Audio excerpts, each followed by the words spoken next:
is now 9 o'clock. You can go ahead and read the preamble whenever you're ready.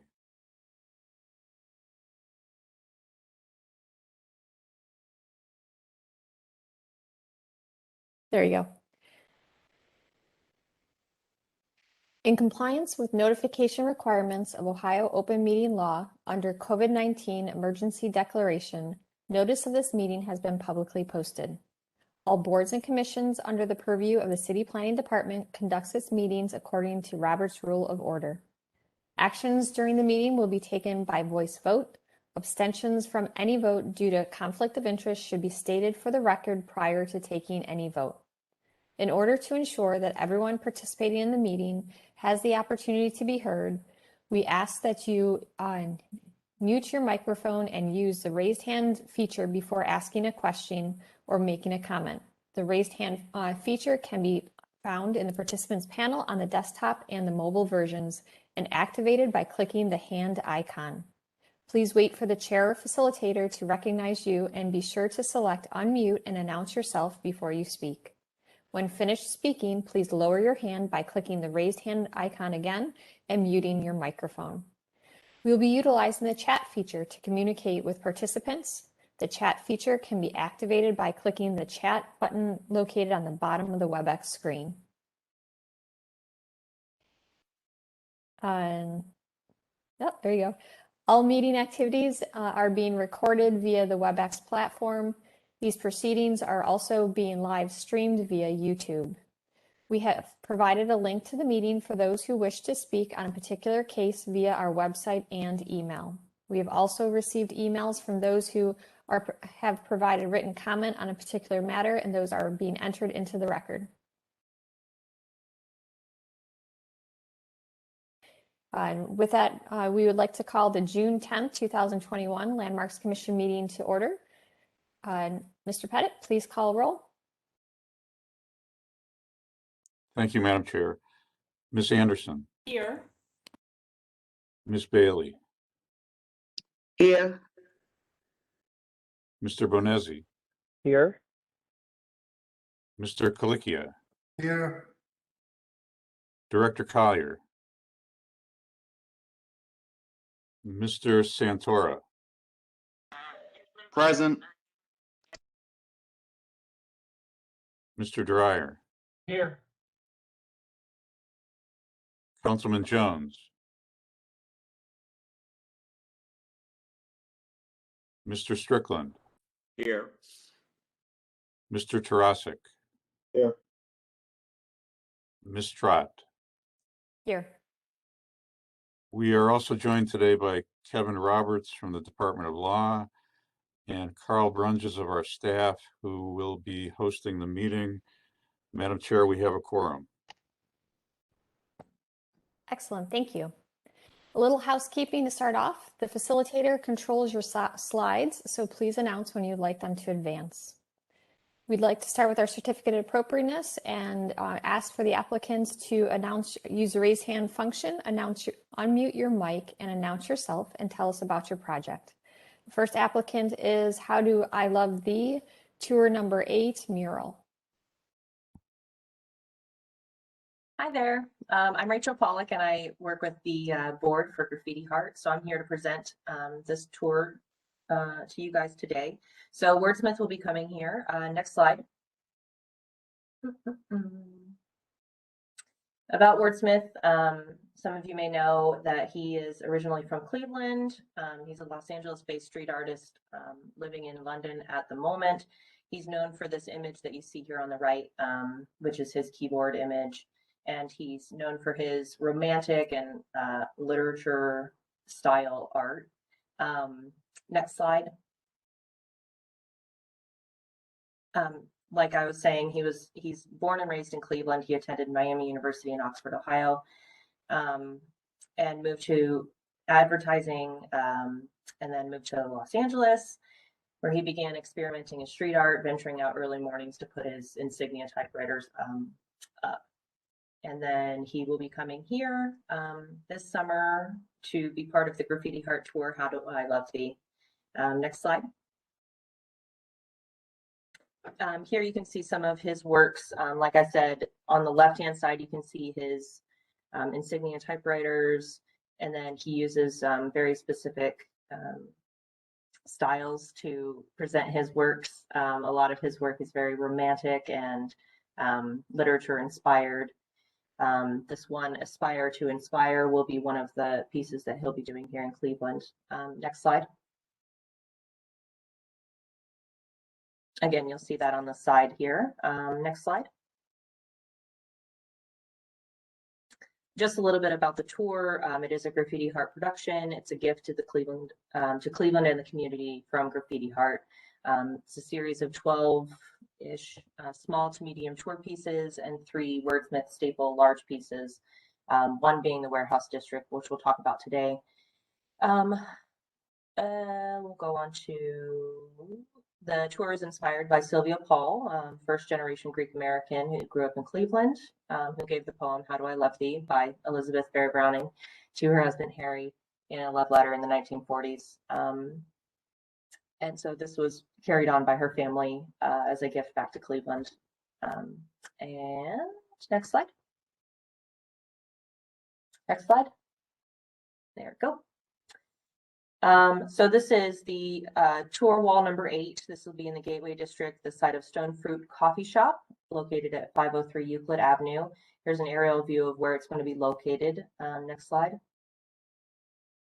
Here's a couple more views of where it will be located. You can see the coffee shop here in the front, and it'll be on the side there. And then if you notice the building on the left-hand side, just to the right, if you go to the next slide, this is the view, or I'm sorry, the next slide.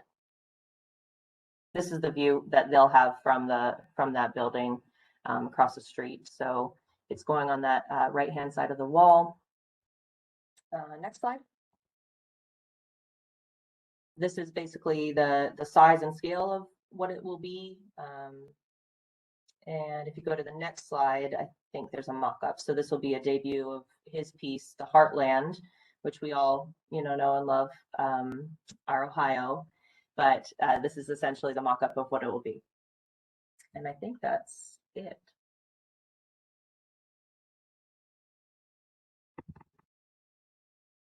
Thank you. Do we have feedback from the local committee? Hi, Molly Crawford from Historic Gateway Neighborhood Corporation. So our design review committee reviewed this, and Graffiti Heart and Wordsmith took into account our feedback, which was just the mural was originally a little bit smaller. We thought it would better serve if it took up more of the wall, and they took that into account. We really liked the location, and we really like what we think this will do for the city and for our district. Wonderful. Thank you. Do we have others in attendance to speak on behalf of the project from the city? Do we have Tara with us today? Yes, hi Julie, I'm here. I'm Tara Petrus, the city's public art coordinator, and I was also at the Historic Downtown Design Review Committee, and I'm glad that there were originally 4 options for this particular wall, and there was one that I thought leaned more towards signage, so I'm glad that they picked the one based on the committee feedback as the actual option for the out of the 4. I'm fully supportive of this project. I think it's fun and it's different. So that was my comment. Thank you. Excellent, thank you. We'll now open the floor to the commission to comment and ask questions. Who would like to start us off? Ms. Bailey, go ahead. Hi. I don't have no problem with it. Just make it a little smaller. The edge. Oh, what happens? Oh, where it says make no at the top edge, just make it smaller so that edge, the spaces between the top of the building and the edge of that, it'd be more brick spacing up there. Just make it more proportional. So I have no problem with it. Excellent. Thank you, Ms. Bailey. Ms. Anderson? Thank you, Madam Chair. I have a question, and I also want to say that I am in agreement with Ms. Bailey. I think maybe a little bit smaller might work better in that space. How long is this mural planned to be maintained on that wall? That's my- Yeah, so basically the piece should wear up to 10 years. We'll be using bucket paint, Loxon by Sherwin-Williams, and the words will be in spray paint with a stencil application. And that particular style or type of paint will last up to 10 years plus. We do recommend a coating of Sherwin-Williams UV coating after the piece is cured to add that additional layer of protection. So it's really, okay, I guess graffiti art, maybe in my mind, is something that is somewhat ephemeral, where this seems more like a permanent sign installation. So it's kind of more like a permanent sign installation, correct?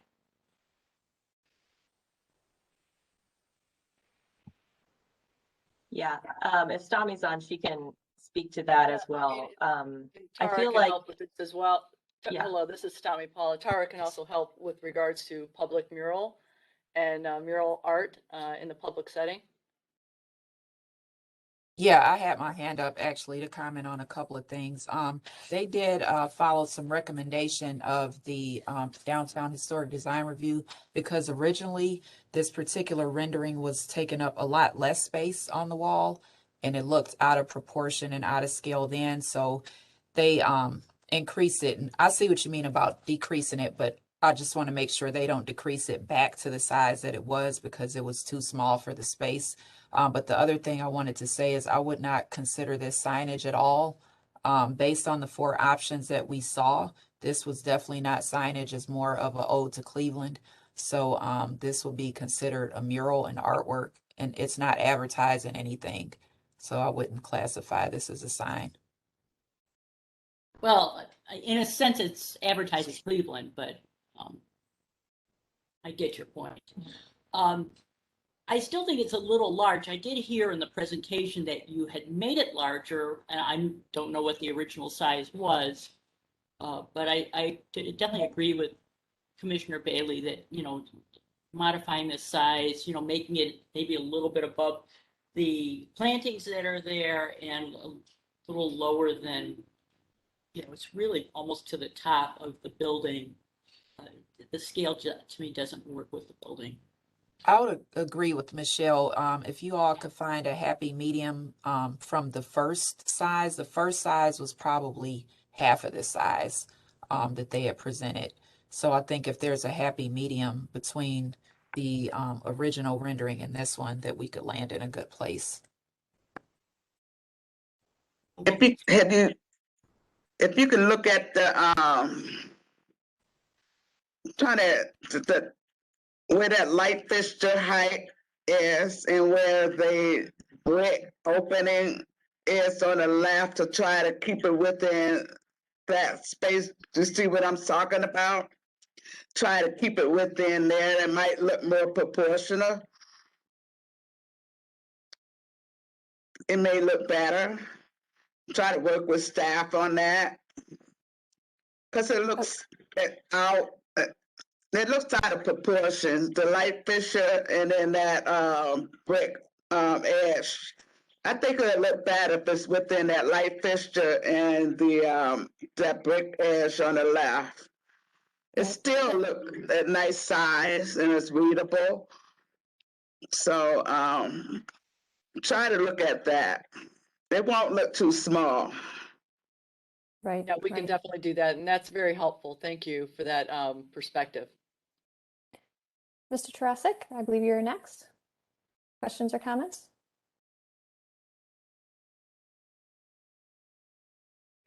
I do have a comment though.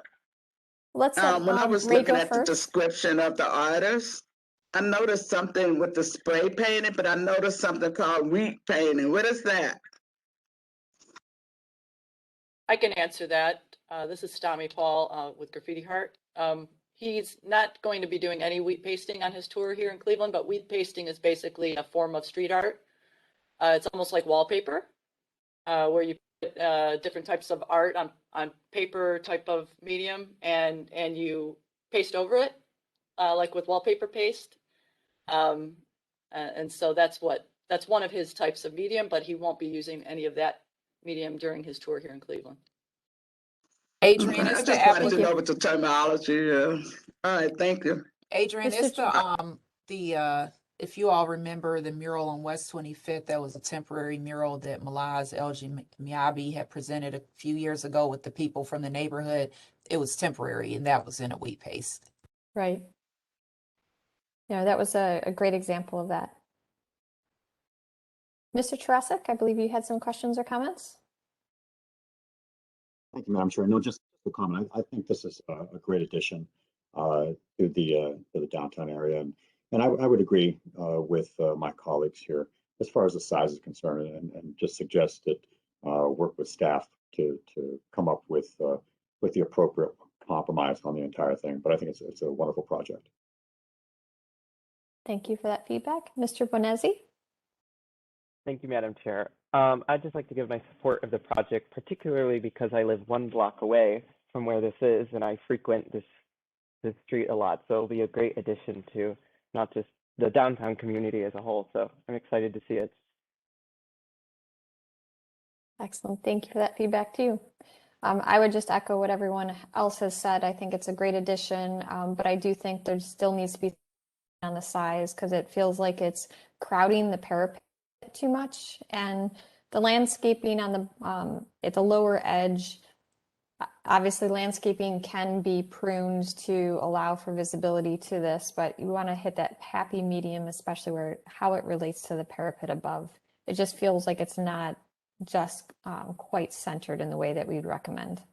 So I think if you could work with staff to massage the size between what you had previously and this current size, I think it would hit all the marks of being appropriate and in context, location, and size.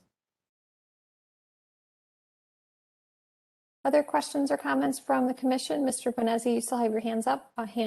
Do you have additional questions? Oh, that's my fault. I'm sorry, Madam Chair. No problem. Mr. Runges? Thank you, Madam Chair. I think the only thing that I would advise to the applicants is if we could have a flat elevation with this, because it's hard to determine the size with this angle on it. So that will help us with the placement. And probably the size is noted and the height of the building noted? Correct. Great feedback. Other questions or comments from the commission? If not, would someone like to put forward a motion?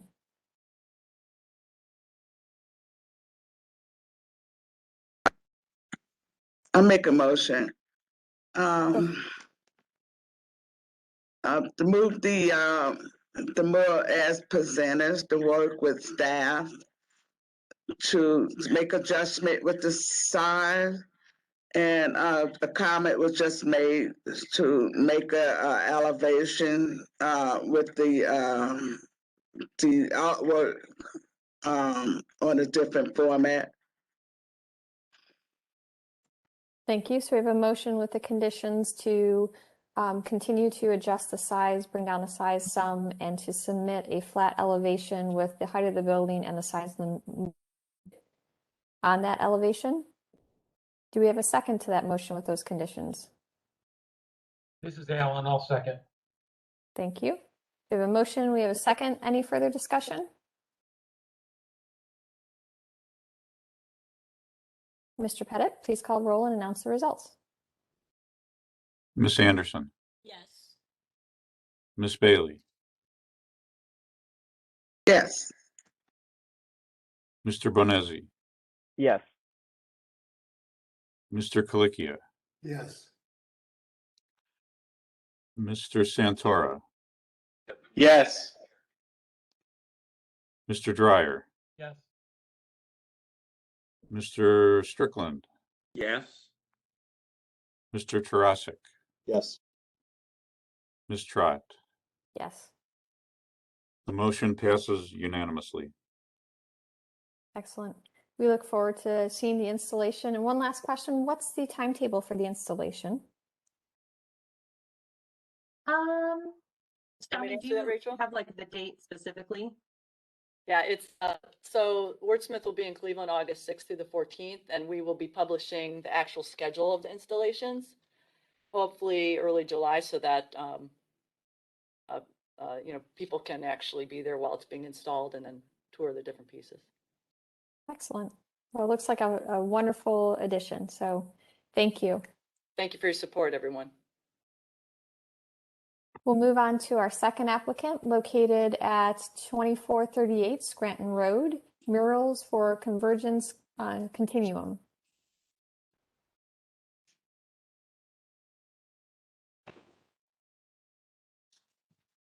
Could the applicant unmute yourself, announce yourself, and tell us about your project?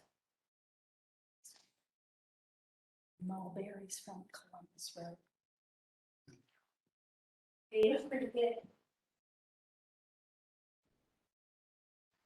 Hello, my name is Corey Molnar, Executive Director, Convergence Continuum Theater. I guess I will do the major background on this one. Right, so next slide, please. Convergence Continuum is a theater located in Tremont. Actually, Tremont's only professional theater. We've been in residence at this building since around 2000, when we underwent some renovations from its previous layout as a bar, Club Juana Diaz at the time. And we actually took ownership of the building fully in 2017. We present live professional theater in the area and would like the building to reflect on the outside what happens on the inside. Next slide. As you can see right now, the building is actually a red and green square building on the front of the Taylor Emerson House, where most of this work will take place. Next slide, please. As you can see, a few more photos of the outside. We would actually be using all three sides of the main theater building for this project. Next slide, please. And one more. And one more again, please. Here on the left side of the building, this is actually south facing. It will be onto the Brevier side of the building. This is a basic layout of what we're looking at. Some things to note about the south facing side that already has conditional approval with another group, but with the following changes. There will be no windows added or painted in this illustration. The people will actually be right sized. They're a little stretched in this layout here, and we will enlarge a little bit the Welcome to Lincoln Heights words now that the windows won't be present. A quick historical aside, when we actually first moved into the building in 2001, this side of the building had a banner slash advertisement that was an anti-smoking campaign that said "Welcome to Loserville." So we actually think this is a little bit of an improvement. Next slide, please. The main front of the building, which was also Stamy. What was this conditionally approved by? I can speak to that. Yes. The approval was from the Near West Design Review Committee with some conditions. That was approved on May 26th, and the conditions were to get rid of all of the windows and the fire escape from the other side, as well as the band ledge that was painted on the building, and to put the people to scale. Okay. But that was for the Lincoln Heights side. So that was all the conditions of the approval by Near West Design Review. All right. And that's on the south side of the building. Okay. So this is the east-facing side of the building. This is Scranton Road, depicting one of our live performances there. And next slide, please. The north side of the building will actually be a rendering that demonstrates the activity of playwriting itself, since one of the things that we engage in every year with CSU and several local universities is a playwriting festival. All right, next slide, please. So the project was reviewed by Lincoln Heights and approved. Again, we are partnering with Graffiti Heart, and our potential hopeful installation is the week of July 14th. And Go ahead. I was just going to ask if if there's anything else, or should we move on to questions and comments? Oh, tell us about the artist. Yes, please. I can talk about the artist. This is Stami Paul from Graffiti Heart. Miguel Garcia, local artist, actually grew up in that area. He is living still in the Tremont area. He's a Latino and uses mostly aerosol in his work.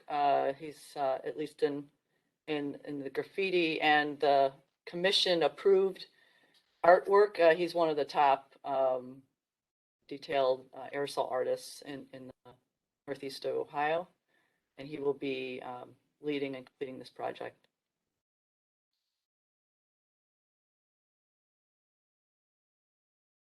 I guess with that, we yield.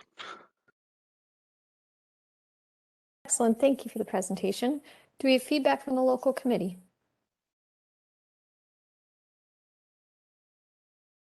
One thing I want to mention also, this had gone to Near West Design Review a couple of times. It was tabled the first time because they wanted to make some changes to keep all the font lettering cohesive on the two sides of the building. And they did do all of the recommendations that were suggested to make this more appropriate for the building.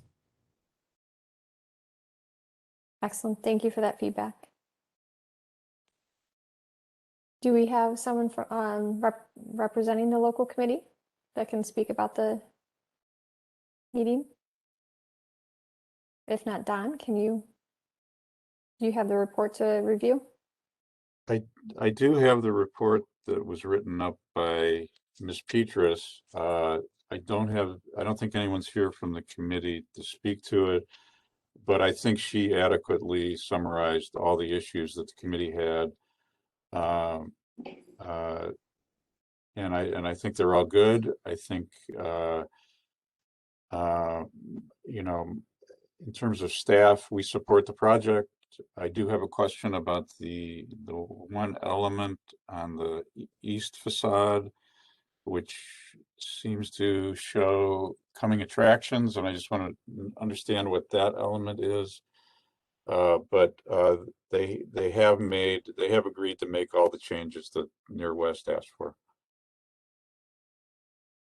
Excellent. Thank you. And thank you, Ms. Petrus, for filling us in for filling both roles. We'll move to the commission and open the floor to the commission for questions and comments. Giancarlo, I believe you were first. Yes, good morning. I know the area quite well, but I'm losing a little bit of sense of the orientation of this building. This building doesn't actually sit right on Fulton, right? It sits back maybe 30 to 40 feet. Is that correct or not?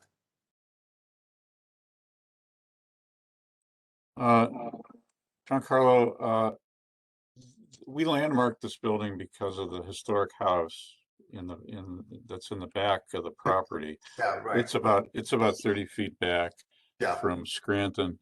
I don't know when the addition was added, probably sometime in the 20th century. It's not a significant addition, but we deal with it for what it is. Right. And so it's that element that all the murals are going on to. Okay, so that's on the east side that would be facing Fulton, right? Or is that the west? That's the west side, isn't it? It's actually Scranton. I mean Scranton, yeah. So it's not right at the corner, right? Or is it? Corner of Revere and Scranton. Oh, okay. All right. Okay, thank you.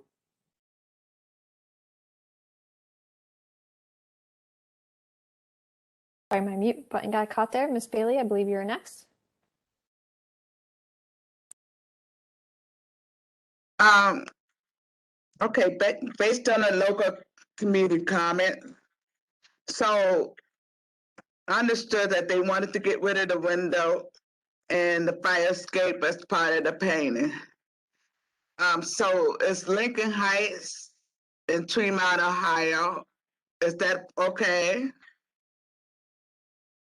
Yes, the Are they committee all was right fine with with that? that. Yes, they were fine with that. And the theater on the side as well, obviously. Yes, they were fine with that as well. I like how the people look, I mean, the artwork of the individual. I mean, I'm not standing there in person how it looks if I'm standing next to it. I mean,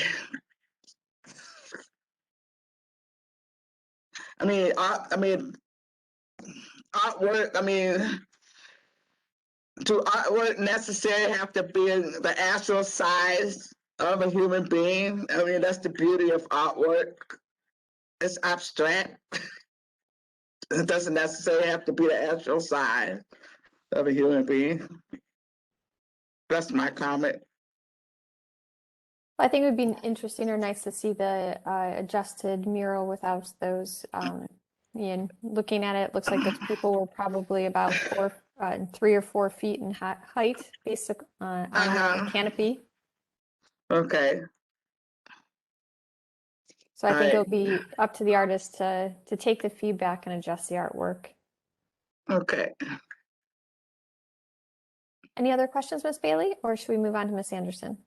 No, I just wanted to get an understand, but otherwise, I like all three. And then one more question: are we voting on all three at one time, or each one of them separately? That's the next question. I believe this is being presented as a complete installation, so all 3 will be part of what we're voting on. Okay, all right. But I like the artwork; they all look beautiful. Mhm. Thank you for that feedback, Ms. Bailey. Ms. Anderson, I believe you're next. Thank you, Madam Chair. I'm going to be a contrarian here. I like the windows on the south elevation. I think the windows help tie in the historic Taylor Emerson house to this Barnacle storefront, which is a little bit obtrusive to the street. And I think adding those painted windows, which I think are nicely rendered, makes it more cohesive. So I'm ambivalent about the fire escape, but I really support maintaining the painting of those windows on that south elevation. And on the east elevation, and again, tying in with the historic Taylor Emerson house, I would like to see the cornice painted white instead of green. The trim on the historic house is all white, and it's very prominent against that red brick. And I think having that trim on the cornice also painted white would be just a nicer look, a nicer, again, more cohesive look. So I can speak to a little bit of why the committee had asked them to remove that. When you go back to the slides and look at that particular elevation of the building, it makes the building look a lot taller than it actually is. And they thought that the windows threw off the scale because it's actually not anywhere near as tall as it looks based on how it's drawn on the PowerPoint. I would agree with both comments that are being made. I'm looking at it on Google Earth just to get the proportions of it. And I think I liked the windows on that. So I was initially disappointed that that was the feedback, but looking at them and knowing that they would be about waist height, you know, or right here, not waist height, but shoulder height, it makes the people feel very small. And I think the addition of the people brings some life to this elevation. So I wonder if there's some compromise to get them both rather than standalone elements across the mural, if they could be integrated more to feel more lifelike in both scale and bring that connection to the house, as Miss Anderson's mentioning. Because right now you have windows and fire escape and people, could they be more integrated so that, you know, it feels more like a realistic rendering?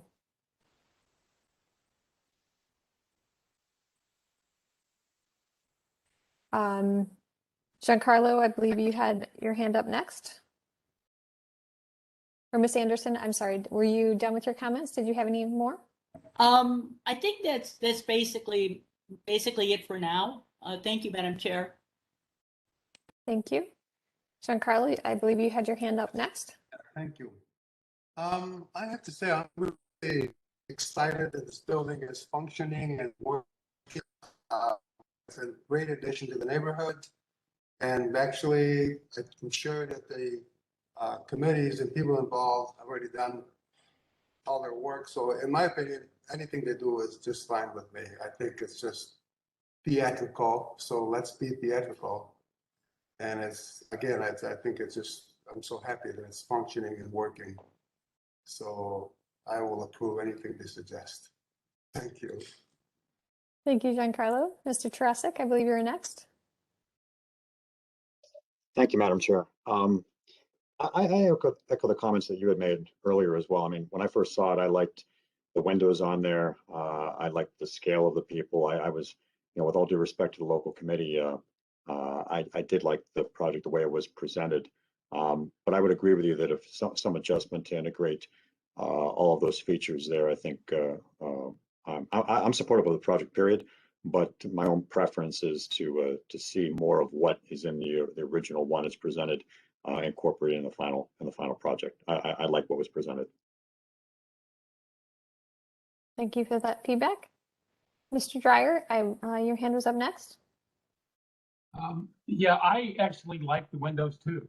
You know, I think you could play with the scale. I also would like the windows to relate more to the windows on the historic house instead of being the rounded top, perhaps being square. And the only other comment that I have is a really sort of picayune one. If you can go to that slide with the windows, not One side back. Yeah, so right below Lincoln Heights, it says Tremont, Ohio. I don't know if there's a town called Tremont, Ohio, but this is not located in Tremont, Ohio. It's located in Tremont, in Cleveland, Ohio. So I know there are residents of Tremont who would like to secede, but for now, it is in the city of Cleveland. So I just want to point that out. Thanks.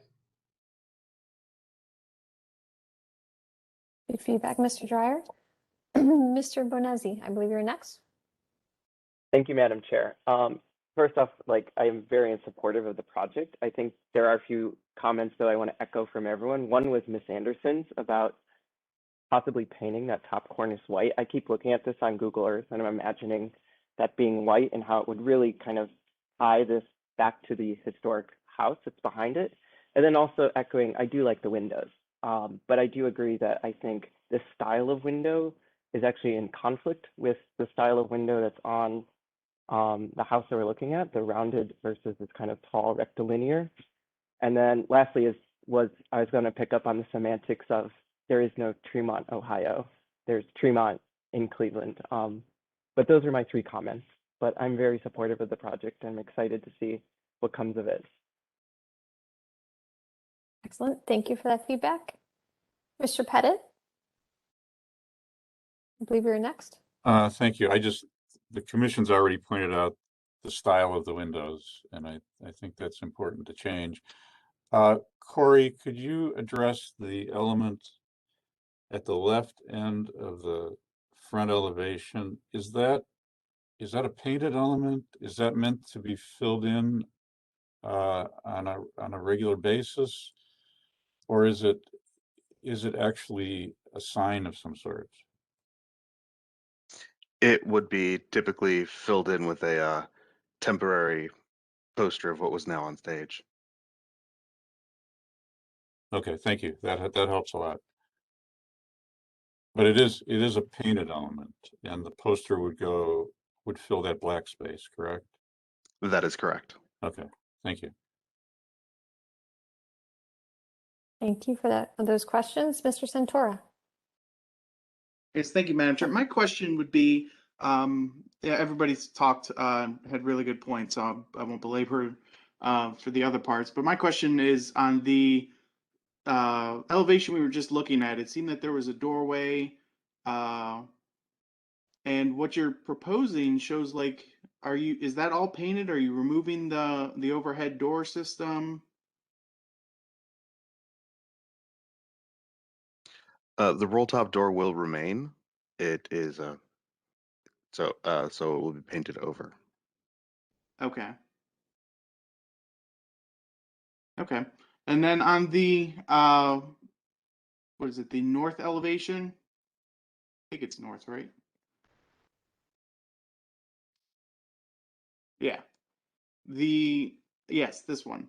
I think the graphics are very nice on all three sides, but on this one I was wondering, is there a possibility of slightly shrinking it down to give a little bit more breathing room on the corners and the edges of the mural? I think it would just work a little bit better here, but I think this is a great project. Excellent. Thank you for that feedback. I'm going to just add my comments here too. I echo much of what has been said. We'll start with this elevation since it's up.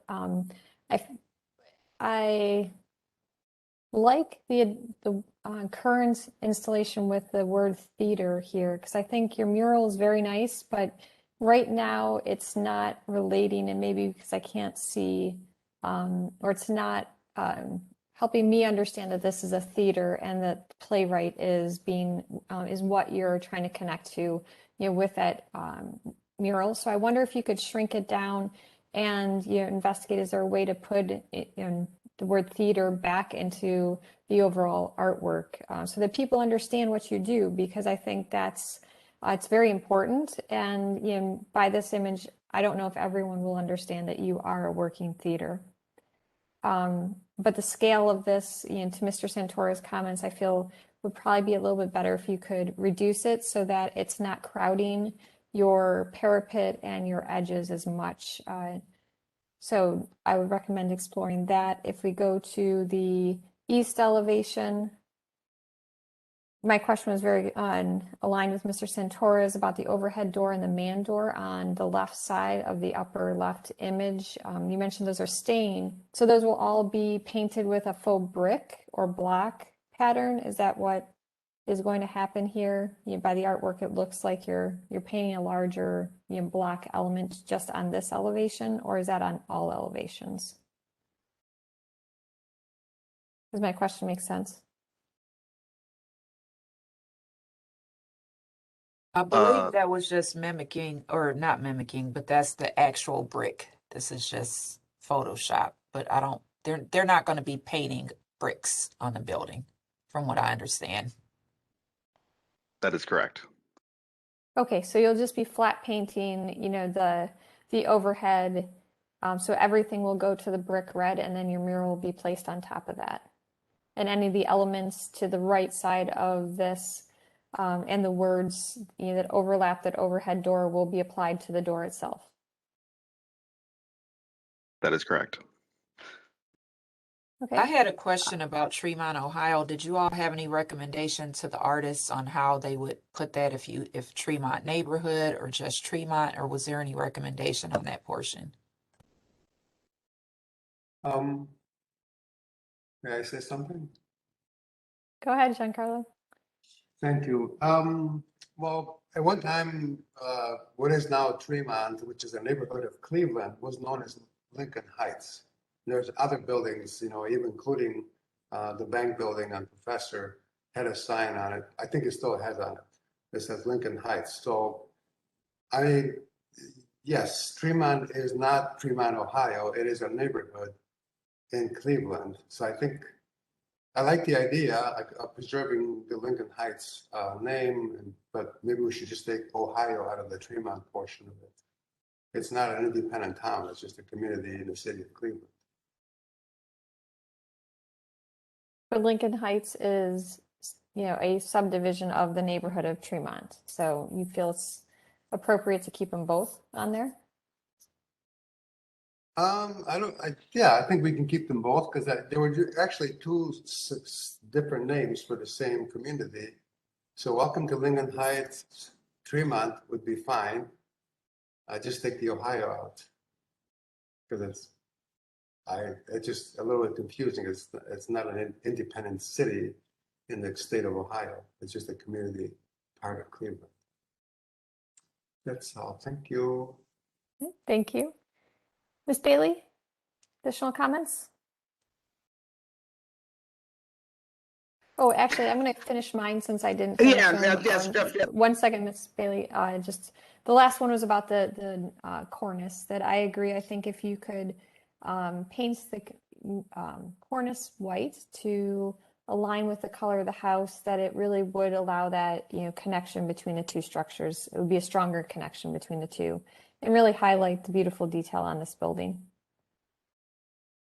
Go ahead, Ms. Bailey. Thank you for letting me finish. So the cornice, this one to be painted white? Correct. Okay. Could we go back to the elevation that had Ohio on there? So the comments on what the committee and various comments were saying, I noticed the windows behind the crowd, because I had to zoom in to see what those were. At first I thought it was motor vehicles, and then I noticed it was windows.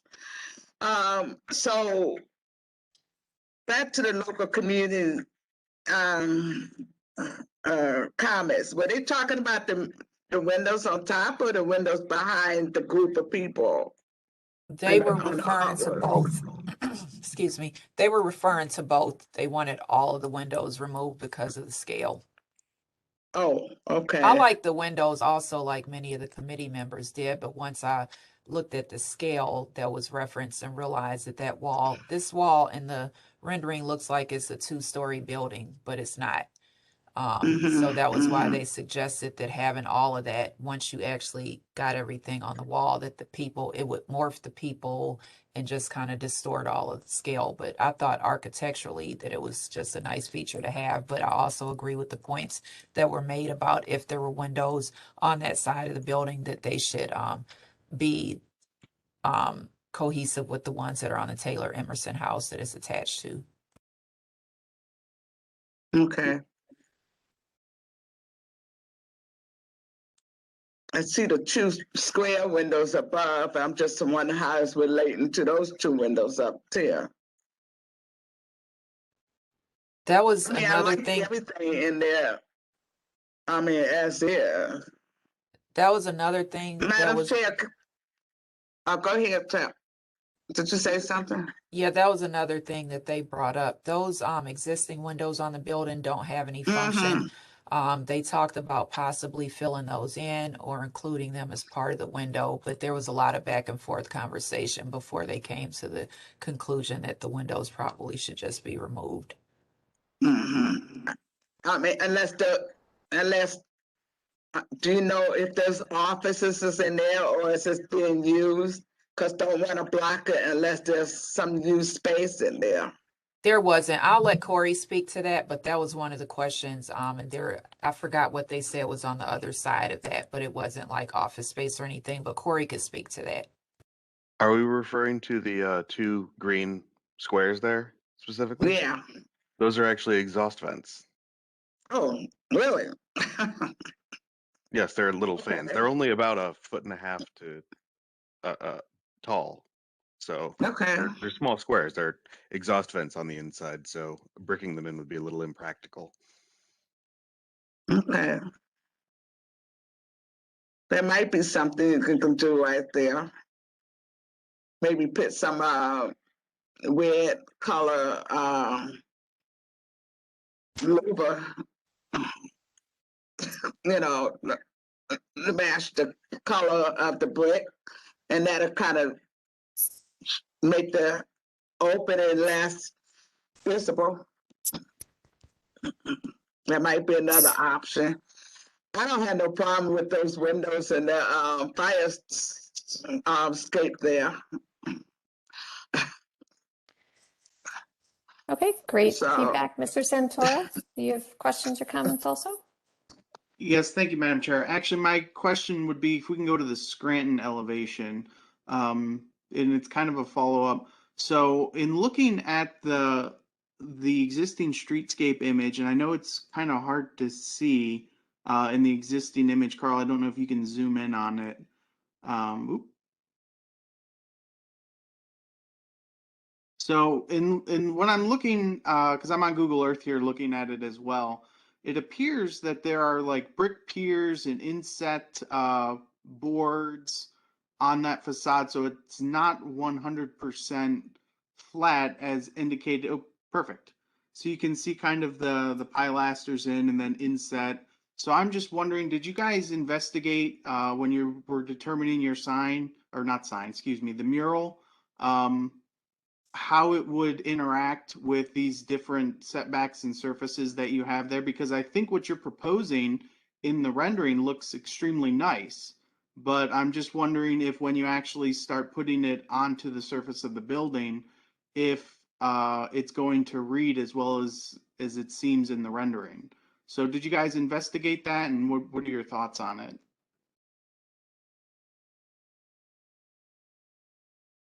Corey, you want me to take that a little bit? Go for it. Thank you. Yeah, so we've had a couple site visits there with Miguel, with the artist, from the very beginning of this project and through all the probably last 8 revisions or so. Definitely something that we've discussed. He's pretty astute with perspective, maybe not as versed when it comes to Photoshop. But that was something that's been taken into account, and I think given his work in the detail of perspective that he does, even in multidimensional, I think we have a pretty high degree of confidence that it'll be better than the rendering. I think the perspective will be very true to the eye from the curb, from the road. So yeah, we have had discussions about that. Okay, thank you. Thank you for the question.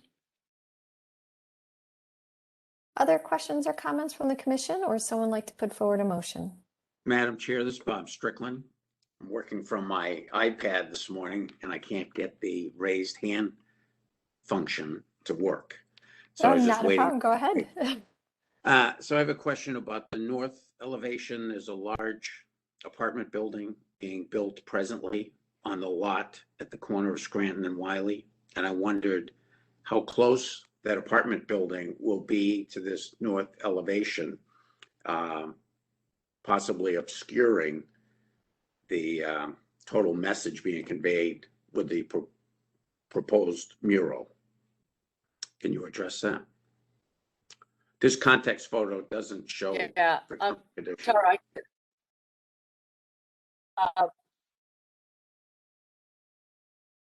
yeah, only because of my familiarity of that project with regards to what was presented at Planning Commission. There will be the access to that apartment, so the driveway and the walk area will be there. So that really allows this open view from the road, and also for pedestrians. That I think that corner of that new project facing the mural will also be a commercial, like dog place or something. So it's actually will complement the mural, that space there. All right, well, that's great. Thank you very much for that clarification. Thank you for that question. Other questions or comments from the commission, or would someone like to put forward a motion? I think we've had some great feedback here.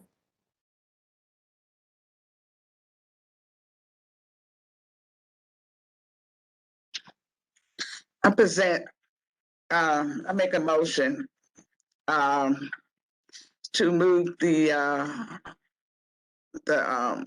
applicant as, presented with, okay, let's start with this one. Because I can't tell which one is north or south or south. This elevation, presented, accepted as presented, that the corners be painted as white, and the next, the elevation that says the cross and the cross threshold, that be reduced, whereas the edges will have more room around them. And then the third one, based on what I've been hearing, and someone can correct me, that we accept this as presented, whereas the Ohio is removed, and that we looked at these two window open, somehow either move the louver back or leave it as is, or somehow paint it, the color, mash it. I'm not going to tell you how the methods how to do it, but somehow get the color to match the building. Maybe that might settle down. But because it's recessed, we're still going to show that it's still there. But this is not architectural work. This is an art work. so it's separate. And I'm not sure if I'm missing anything else on this particular law. I But think the I'm only thing accepting that this would as add, presented. Work with these two openings to have the colors subtle, whereas you can't see it that much. I think the only condition that would want to be added is to explore or to reevaluate the window design, if included, if maintained, so that it ties into the existing house and or works with the scale of the people better. I'm looking for the artist to solve that problem. And we So moved to Ohio. Correct, and remove the Ohio. Absolutely. So we have a motion with conditions on. Do we have a second, Mr. Bonazzi? I'll second that. I was taking notes on everything everyone's been saying, and I think we got everything. Excellent, thank you. We have a motion, we have second. To have further discussion? Little discussion. Did we include in the motion painting the cornice white instead of the green? Yes, so it would actually be technically the east and the south elevations versus initially noted just on the east. Thank you for the clarification. Any further discussion? Madam Chair, this is Bob Schwinn. I didn't hear the condition with the issue that you raised about replacing that theater signage on that north elevation to identify the function of the building. I don't think it needs to be a condition. That's just my feedback, that I actually like it there because it helps people who may not be familiar with the structure know that it's a theater and, as you approach it on the street. But thank you for bringing that one up, but I don't think it needs to be a condition. Yeah. So we'll just leave that for consideration of the applicant. Yes. And if they change it, they can present that to staff. Agree.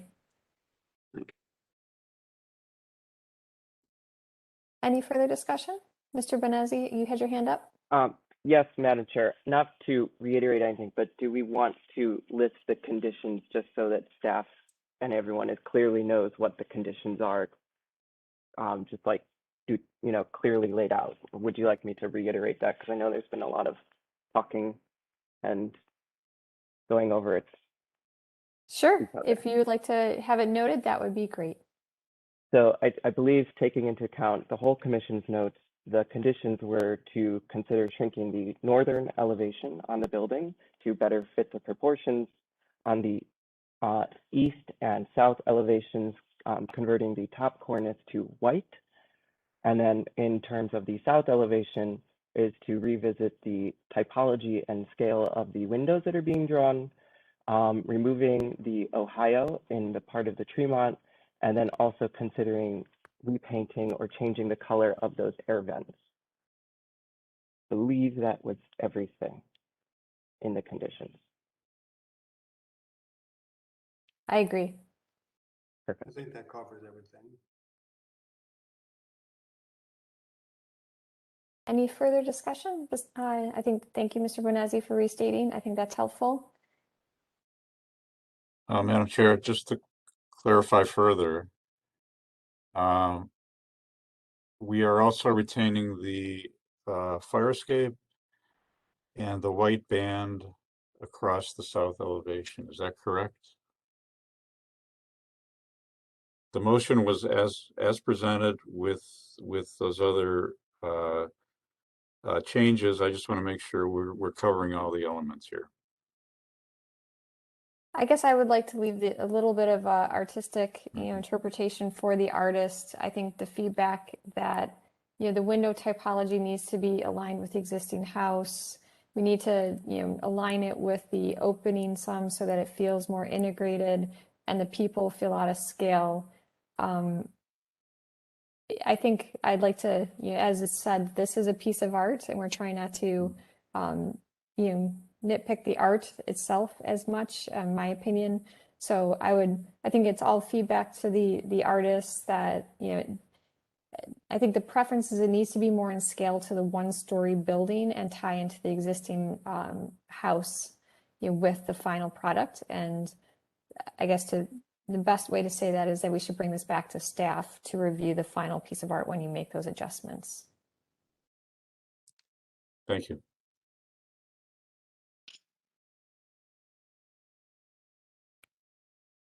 I'll add that into the motion. Thank you. Any further discussion? Right, Mr. Pettit, would you please call roll and announce the results? Ms. Anderson, Yes. Ms. Bailey, Yes. Mr. Bonazzi, Yes. Mr. Santora, Yes. Mr. Colicchia, Yes. Mr. Dryer, Yes. Mr. Strickland, Yes. Mr. Tarasik, Yes. Ms. Trott. Yes. The motion passes unanimously. Thank you. Excellent. Thank Thank you. you. I guess one last piece of feedback for the applicant that just hit me now is that your other two murals are very lifelike, and I think that's what people are struggling with. Or I'm personally struggling with this. The south one is that I love what you've done there with the windows and the people, but everything else is lifelike and in true proportions. So I would encourage the artist to approach that final mural in the south with the feedback on the adjustments, so that it's as it ties in and integrates with those other two murals a little bit better.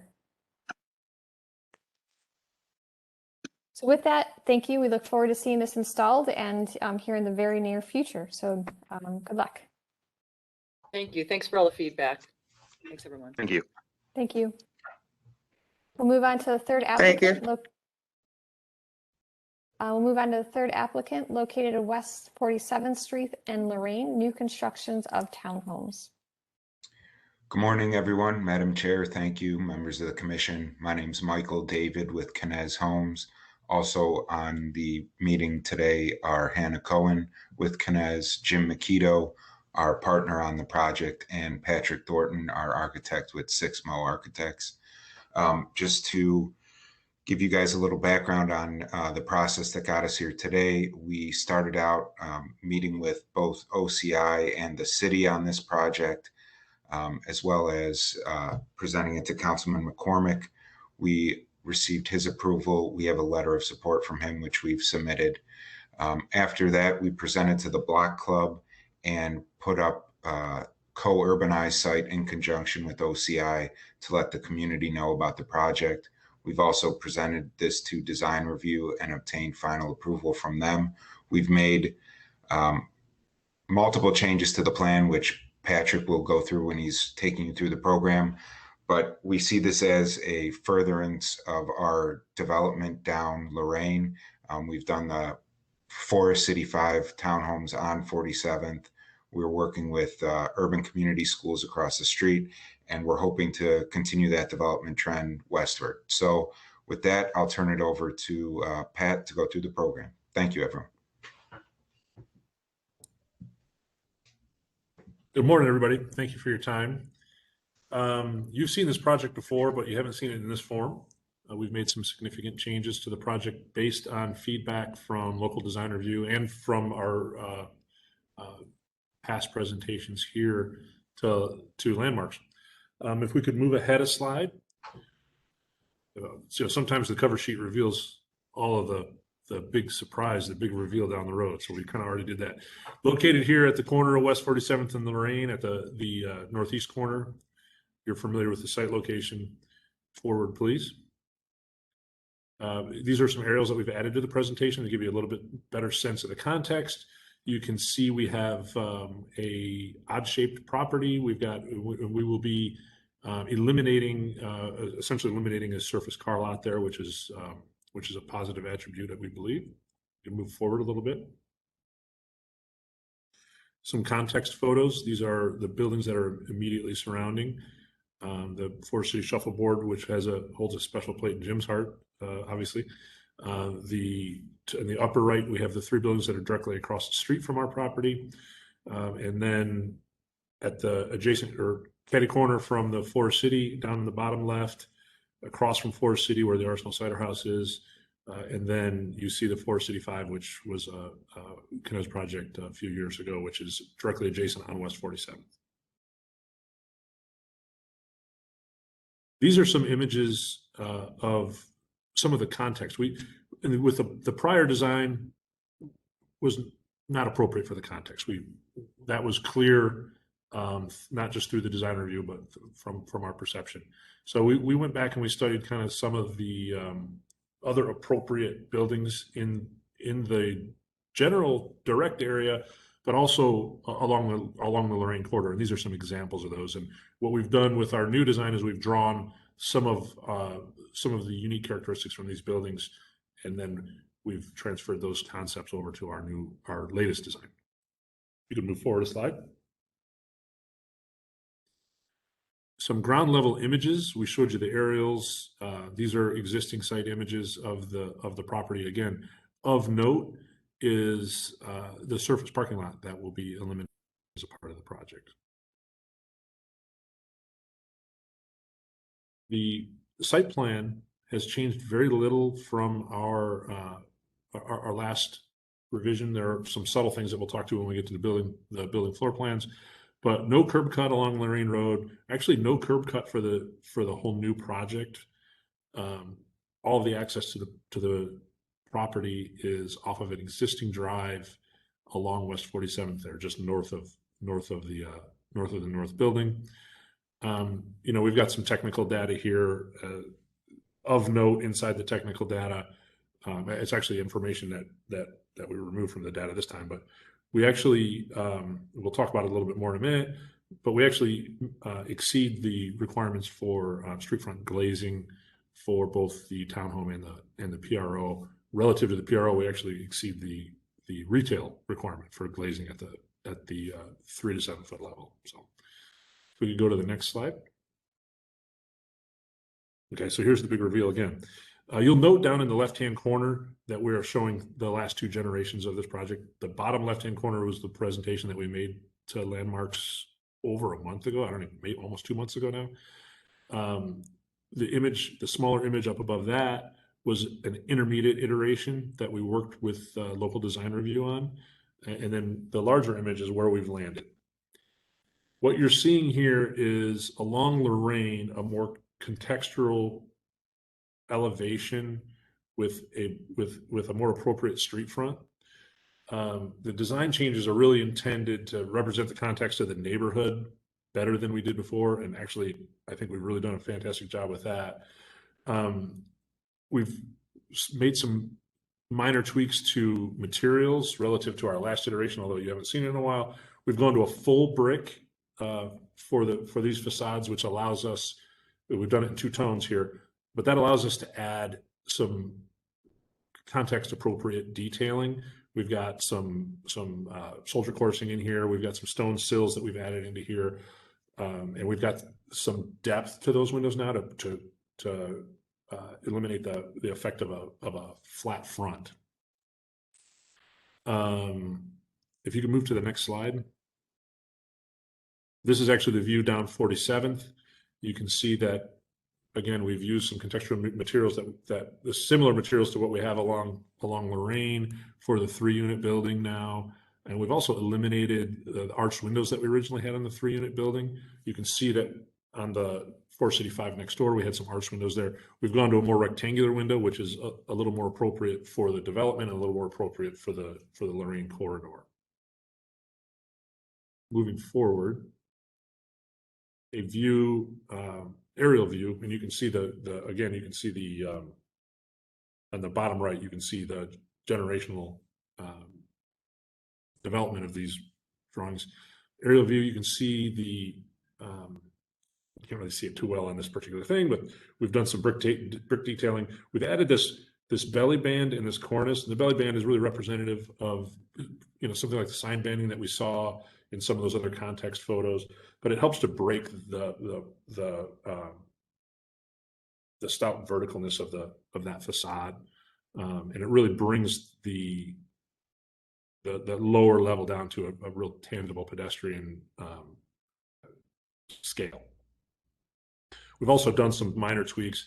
Our divider walls between the units, we've lowered those down so that when we're on the street level, you really can't see those, but they still function properly. And, in some of the other iterations, they created kind of a sawtooth, real rigid and rough and tight-edged sawtooth from the ground. We wanted to eliminate that. We want to make this a little bit softer, make what is kind of a tall building feel nice and comfortable scale-wise from the ground level. Because let's face it, 99% of the people are not flying around in helicopters looking at this view. They're at the ground level or across the street, looking directly at it. If we could slide to the next slide. So from the 47th and Lorraine intersection, again, the function of the building has changed very little. We still have our lower level garden apartment. We've still got the corner unit, which is kind of a special unit for us. And then along the Lorraine side, you're seeing the 4 units. Now we've turned, and I think we'll have a closer view of this shortly, but we've turned the entry units to those 4 units in the red brick area so that they come straight out of the building. They don't come to a landing and turn to the left. We had to push those entries back in to pull that off. But it's gonna play a lot more like a retail storefront, which we believe is in spirit of the PRO. In doing that, in flattening this facade, recessing those entries, we actually gained a few square feet in that ground level office area. Again, we've added to the active area. We've actually added to the active area square footage on the ground level, which we believe is in the spirit of the townhome code.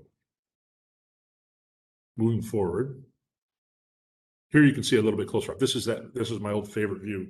And again, those 2 guys have been walking the dog for 2 months now, right there. But you can see to the right, you can see the front facing walks in the red brick area where we have the 4 units. You can clearly see that belly band and how its impact has on shortening the perceived height of the building. You can see the dark cornice, which makes a nice striking line. And from the ground, you really don't see that those upper units at all. The upper floor of the units, you definitely don't see the sawtooth in that from those divider walls happening. So here we have a very appropriate contextual facade for the Lorraine Road corridor. And then we turn that architecture in a slightly different color, not slightly different, in a totally different color around the corner. And we start to play along the West 47th to match the context along the West 47th. This is a slide where we wanted to specifically address our intent with the design relative to the PRO. And again, the PRO, as it reads, the purpose of it is to minimize conflicts between the vehicles and the pedestrians. That's one of the main purposes. We've done that. We've eliminated any traffic conflicts where coming and going from the site, we have a pedestrian vehicle conflict. That's completely gone, helped by the fact that we've eliminated that section of that car lot. And again, generating pedestrian activity. We think that the increase in the scale of the windows on the ground level to be frankly greater than the requirement for an actual retail use here within the PRO. We've added a ton of windows. We've added a ton of active area, and hopefully that enhances the pedestrian impact on the street. And then again, that contributes to the activity along the streetscape. So we just wanted to reinforce the fact that we're working inside the spirit of the PRO, if not exceeding the requirements. We can go to the next slide. Materials. Generally, the materials are the same in format. We've gone to some different colors here. We do have, I'm going to start at the top left and work my way around clockwise. The Amherst gray stone sills, those are played inside the red brick area. Are along the West 47th side, we do have some gray fiber cement panels. Our windows now are, we've gone away from anything vinyl with the windows. We've gone to, and Hannah's going to have to correct me on the term for the windows, but we've gone to a material that's not vinyl, and we're using some metal trim. And we've gone to all dark windows, which are more appropriate contextually. Obviously the roof deck that you don't see too much of is that composite roof tile. The stoops that you're seeing here only occur on the 3 units along West 47th. The garage doors are all on the back of the building. The aluminum railing, none of that is visible from the street side, the Lorraine Road side. So that's all relative to the back of the building. Entry doors, we've gone to a 3-corner glazed panel. I think before we had 3 units, a little more modern style. We've gone to something a little more traditional that matches closer with the context. We do have lap siding. The storm color is up above in the difficult to view from the street top level in a dark color with that dark matching dark fiber cement trim. And again, that's to play that back off the street where it's not visible. And then the Monterey sand is on the back sides of the building, and that is a play off of the Forest City 5, the material that's on the Forest City 5. Most significant change here, the colors of the brick, the cherry velour, which is on that Lorraine side, and the balance of the brick being this titanium gray velour. These are full brick now. These are not thin brick anymore. So that allows us to detail a little more finely the front facade. And then exterior lighting, that is the same as it was before. Very typical unit for the Knez product. Moving forward a slide. Landscaping plan. This is new information from the last time. We've added planting. If I was a landscape architect, I could tell you exactly what all of those trees look like. But as such, I need the next slide to display that, because I believe we have some examples of those trees here. Again, we've tried to landscape as much as we can along that West 47th side. There's just not room for us to do it within our project between the building and the property line. If we can, there may be some opportunity for some temporary or movable planters out there, but within our footprint, we're only able to kind of add that stuff at that corner unit and then along the West 47th length. And then I think we can go to the next one. We've got obviously 2-dimensional elevations here that tell you where all the materials are, but you can start to see, although it's not colored, it's not quite as impactful here, that belly band that stretches the whole way. We use that as our address marker, just like a retail property would use it to brand their retail business. We've got that same material as a cornice, and then off in the distance, we've lightened the upper line, the line weights there to represent the fact that that upper level is not as visible from the street. And you can see we're showing some planters in front of those windows. Those are not necessarily a part of the design. They're just inside our design process. We thought those are options We don't have a precise plan for what would be in a planner or what would not be in a planner. That may be something that is driven by the ahead a slide, please. Side elevation down West 47th. Again, we've kind of talked a little bit about this. One of the things that we have continued to do here, rather than the large front facade of Forest City 5, which is just to the left of this image, but it's a big flat facade with all those arched windows and stuff in it. We wanted individuality in these units, so we went ahead and staggered those. It also fits better on the plan. Having a big diagonal wall across there just doesn't functionally work very well. But we've, again, eliminated the arches. We've given each of these a slight setback, and then they of course have those prefabricated metal stairs attached to them. The next slide, please. Rear elevations a little bit smaller, not quite as interesting elevations. The rear of the building up in the units 1 through 5 north, up in the upper left-hand corner. That's the backside where we have that tan siding. That's also stretches along the backside of the elevation directly below that. And other than that, we have some utilitarian side elevations here where the openings are located where they need to be relative to the inside of the building, as opposed to how they need to be architecturally presented to a streetscape, because they're not really terribly visible from the streetscape. Next slide, please. Floor plans, these have changed very little with two exceptions.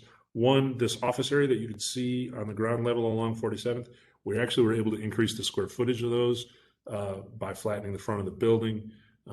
In doing so, we're a little bit closer to the property line on the ground level, but we think it's a good compromise. It gives that office space a little bit more activity. And again, we've actually branded this as office rather than spare room or bonus room or whatever, simply because of the modern world, work at home is more and more important. And that is, again, the active use as an office or a business is a little bit more in the spirit of the PRO. Ahead a slide, please. This is the garden level just below that. Very little has changed. Actually, nothing has changed there. That's the apartment that I'm hoping to hide out in one of these days. Next slide. This is the level above, again, the main living level. No changes here from the last time, with the exception of the front of that building being flat. The other little minor exception would be that we had a large bump out on the corner of that building that was kind of representative of some other things we had seen in the area. That's gone. We've squared this thing off. We've made that corner much simpler, clean, simple, and that allows us to add to dress the building with detail rather than with a big block sticking on the side of it. Next slide, please. Upper level, again, you don't see the bump out over there because it's not there. It made bedroom number 2 a little bit smaller, but we're able to keep that reasonable. And again, flat front along West 47 or along Lorraine.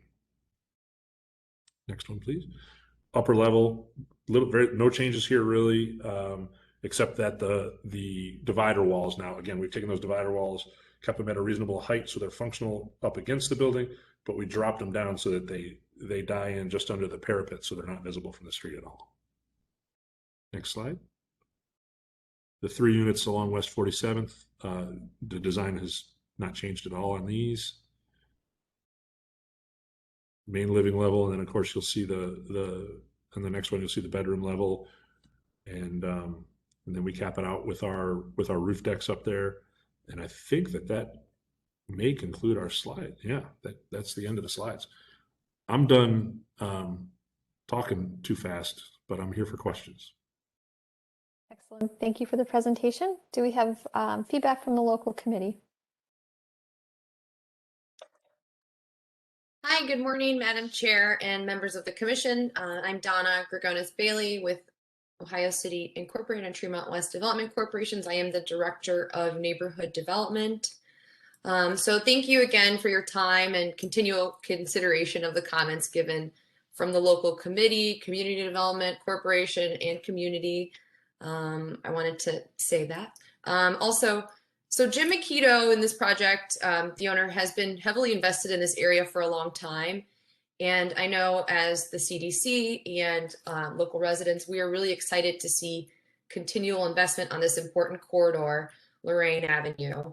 And I'd also like to say about the builder that the Knez and their team has consistently provided a quality product that residents and inhabitants of their products have positively received comments for the most part from the community. So it's important to note that, you know, these are both quality builder and developer for the most part. So after reviewing the plans here with you guys today, these plans have been updated from the last few times this was reviewed by the community and the local design review committee. So Sixmo and Knez have done a really good job, I think, of responding to the comments that have been given.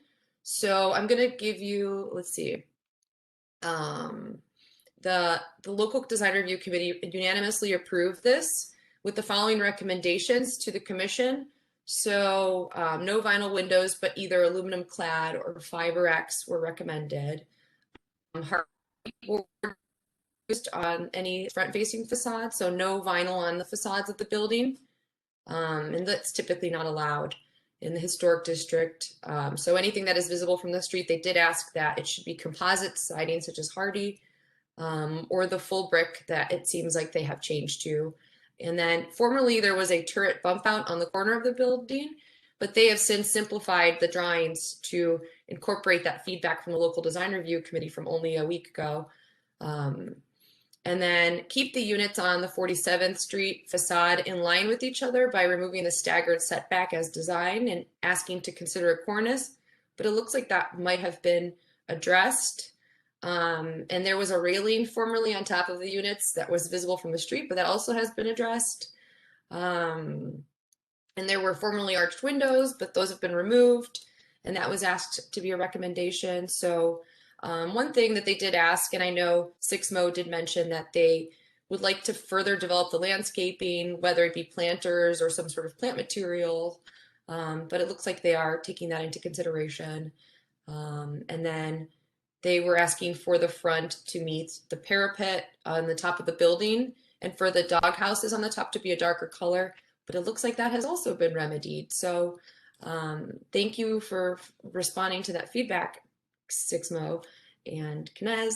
And again, we really appreciate that they have taken some of the form from the Forest City 5 building next door and added more masonry to the Lorraine facade. So that really makes it look more contextual to the commercial quarter with the full brick that they have shown today. And then, so aside from that, those are the conclusions of my design review committee notes. And the local community also provided feedback. So this project was put on Courbanize to gather a larger number of feedback from the neighbors and the community. So the developers and the owner did meet with the community, and overall the residents have been supportive of the use and they're excited that something will be going up here. They really like the idea of potentially having basement flats that were rentable. There was a little bit of concern over visibility at this intersection by residents on Courbanize, and people have also added the points that they would like this area to be more walkable, which housing should add to that. They'd like lighting. Trash cans were really highlighted here, so a lot of people in the community asked for trash cans to be added here, and maybe benches for people to use the bus, as some community amenities need to be added because this is in the PRO district, which I know Matt Moss should be able to speak about more.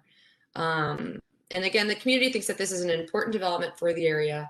And again, they asked for a shelter and bench for people waiting for the bus and trees, and they're generally supportive and want to see this project go forward. So, and again, we are not asking for this to be a commercial use, which is typical in the PRO, but we are in support of the use of townhomes here overall. So thank you, and I hope that wasn't too much.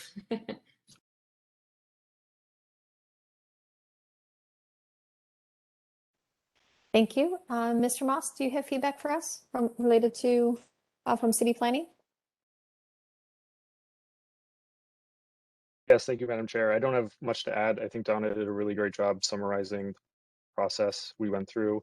It was a very collaborative process with the developer, the designer, the development corporation, and city staff to really talk about what the priorities were here. I think I do want to say that I think we took the townhouse proposal on Lorraine very seriously about how we wanted a project like this to embody the values of the PRO, like the designer mentioned, also the new townhouse code, and to really set an example for these types of projects. I think Lorraine is a diverse corridor, and we're anticipating other residential projects like this in the future. And I think the evolution of this project shows that it could be a real standard to set for design and form on the street. So I think it's been a really collaborative process. I think it's been really productive, and I want to commend Sixmo and Kinez for working with us to evolve this project in the way it has. So thank you, and happy to answer any questions about Lorraine itself.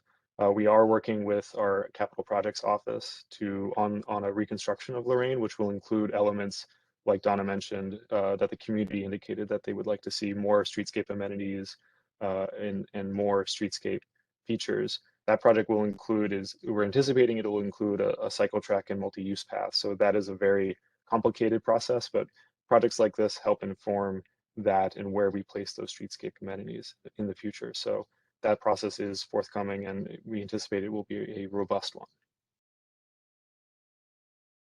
Excellent. Thank you for that feedback. Is there anyone else from the city to speak on behalf of the project? No? Okay, then we will open the floor for the commission for comments and questions.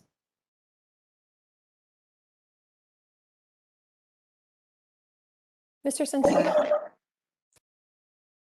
Thank you, Madam Chair. I think the project looks great, and I really appreciate the detailing that you guys were able to add on the brick facades. I think it's going to go a long way in helping the scale and helping the readability of those facades and making it look very nice. I have two questions. One being, in looking at your floor plans, had you guys given any thought to providing at least one accessible unit, or is there one accessible unit in the development here for either disabled persons or elderly?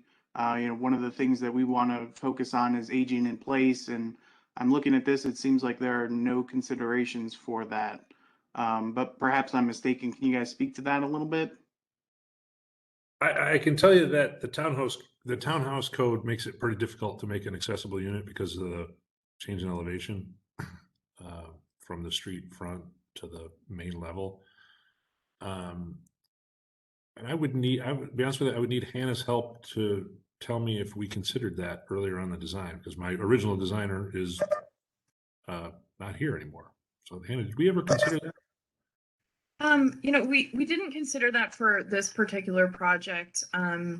Again, as Pat stated, it doesn't really fit with the townhouse code requirements that we're complying with. So no, it's not a requirement for this project per the building code, and it's also not currently part of our proposed project. Okay, thank you. Then my second question would be if we can just hold on the site plan here. In the back, I see you guys have some trees or small plantings, and then basically a zero lot line. I think you guys are doing a great job with the planting palette that you're doing, but is there any way to get a little bit more plantings in the back of the buildings? I see you have the 3 there, but that's kind of it.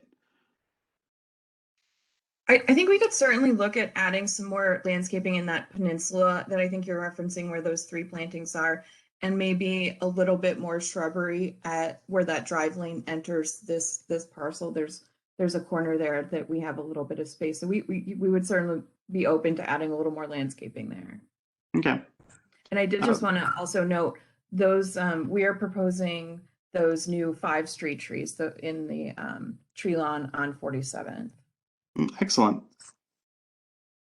That's all I had. Thank you.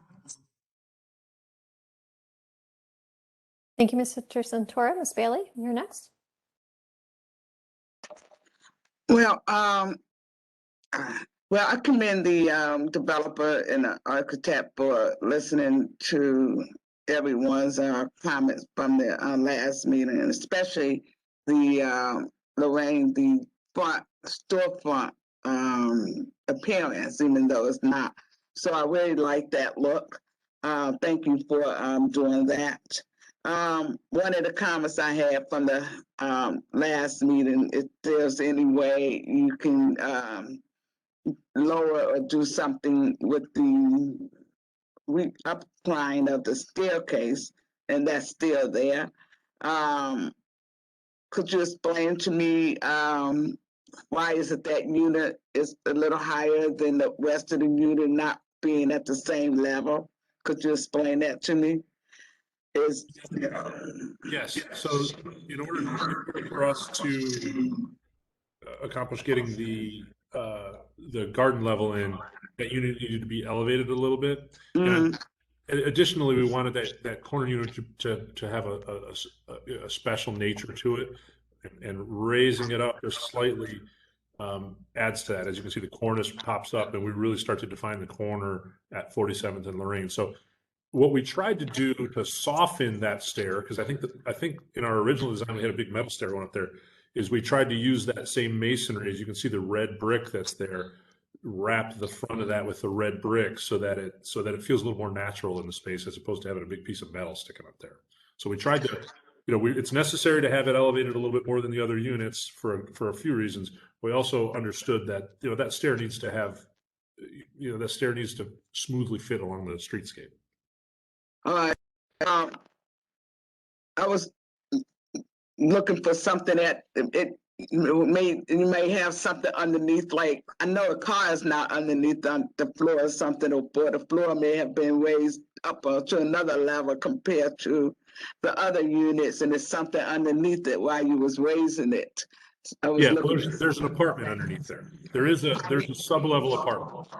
Okay. All right. Within the unit. Okay. All right. All right. That's the reason why you raised it, because there's something that's like a sub basement or something underneath it. That's why you did it. Okay. All right. But otherwise, I thank you. Especially the storefront is much better. It can relate to the rest of the quote unquote business area around it, so it can kind of blend in, even though it's a residential building. And I like how you manipulate the colors and the bricks and the design of it, and especially on the private balcony. I like how you the dividers is not straight, but it's slanting down toward the edge of the roof. I like how you did that versus just having one vertical triangle. So I kind of like how you did that. But thank you for doing that. So you do have a reason for having that staircase going upward like that. All right, thank you. Thank you, Ms. Bailey. Other questions or comments from the commission?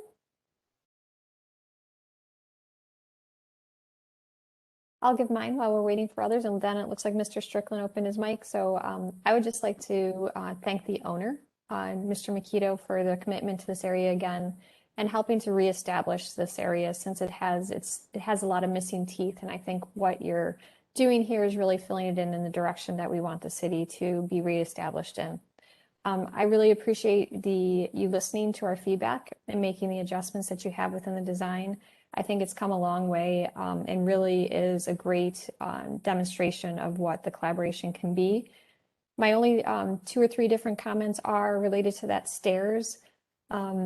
I guess my personal preference would be to have it in the gray versus the red brick, just so that it's not, so right now it's very dominant and it relates more to your Lorraine Avenue block versus that corner element. So I wonder if you explored that. And my second comment would be related to the 3 units on 47th Street. Do you have brick detailing? I see that you incorporated the Amherst white limestone or sandstone sills on the Lorraine Avenue elevation. Do you have articulation on the 3 units on 47th Street? Yes, the plan is to have similar detailing along 47th as we have on the main building.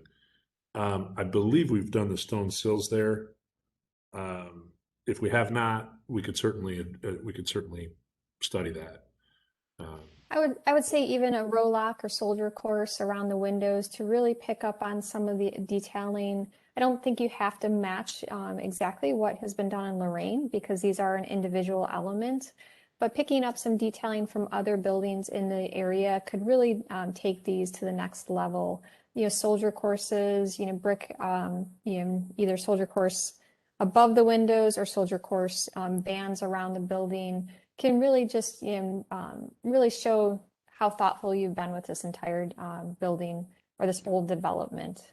And I think it would just continue to enhance, you know, what you've already done, all the strides you've made. Yeah, And we can then- absolutely do that. Okay. I think actually that's all I had. I had a question, Madam Chair. Go ahead, Mr. Strickland. For the developer, just a practical question. Can you go back to those floor plans for that corner unit on Lorraine and 47?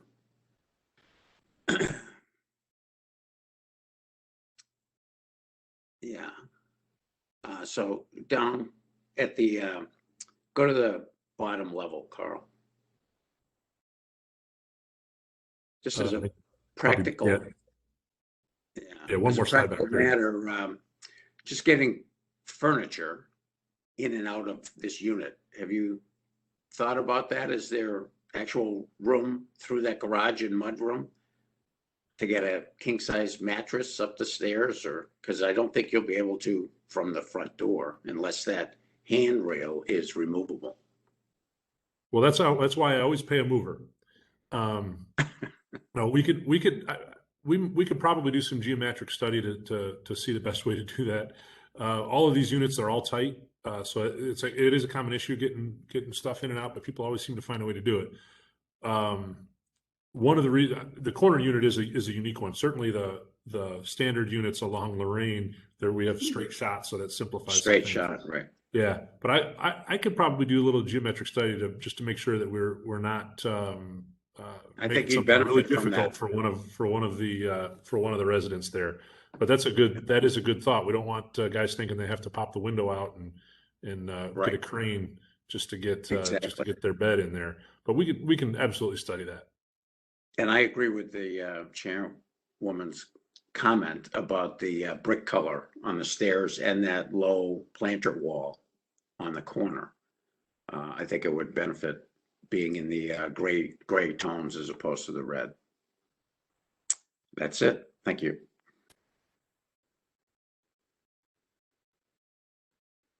Mr. Bonezzi, I believe you had your hand up. Did you lower it or did I miss it? I did, Madam Chair, but you pretty much addressed everything that I was going to say, so I didn't feel the need to repeat, but I'm in full support of the project, and I'm excited to see, as you said, these kind of like missing pieces on the Lorraine start to get filled in. So, exciting project. Thank you for that feedback also. Any additional questions or comments from the commission?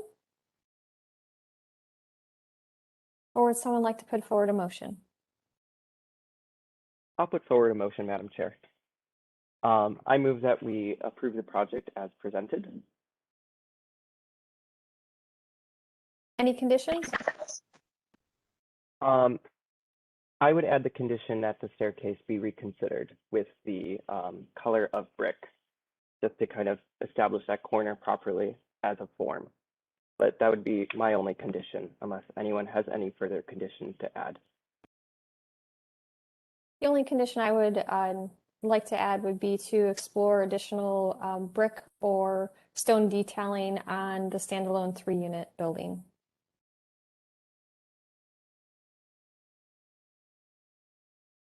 So we have a motion with conditions. Do we have a second? Madam Chair, Madam this is Chair. Nate. Oh, this is Go Nate ahead. Santor. I'll go ahead and second. Okay, thank you. We have a motion and a dual second. Any further discussion? I just have a comment for the develop. What's the material on the dividers on the private balcony at the top of the roof? It's solid. What's the material of that? Well, Ms. Bailey, you've stumped me on that one. No, I could believe we've jump got- in here, Pat. Yeah. Those divider walls will be sided with the same siding that's on those penthouses that are set back, so it'll match those. And they're solid. haven't decided yet. I didn't hear you. No, Oh, Ms. I'm Bailey, sorry. they'll be the same vinyl siding that you're seeing on the upper level.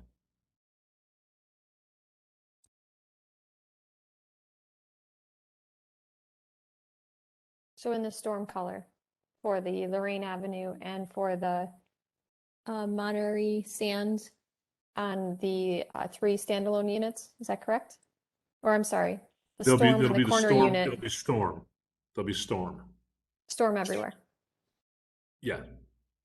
Excellent. Any further discussion? Thank you.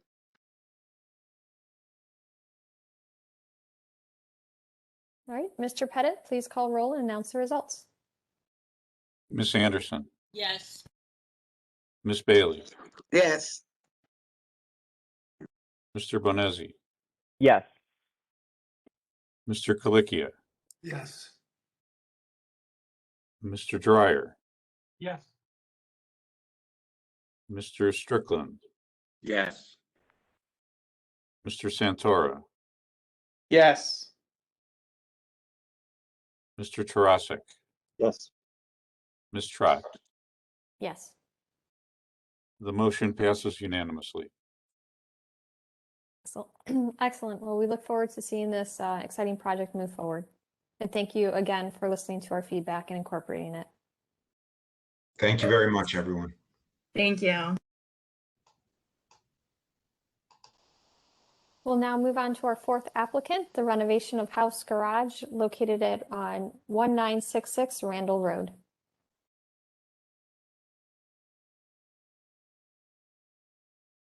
Could the applicant unmute your microphone, announce yourself, and tell us about your project?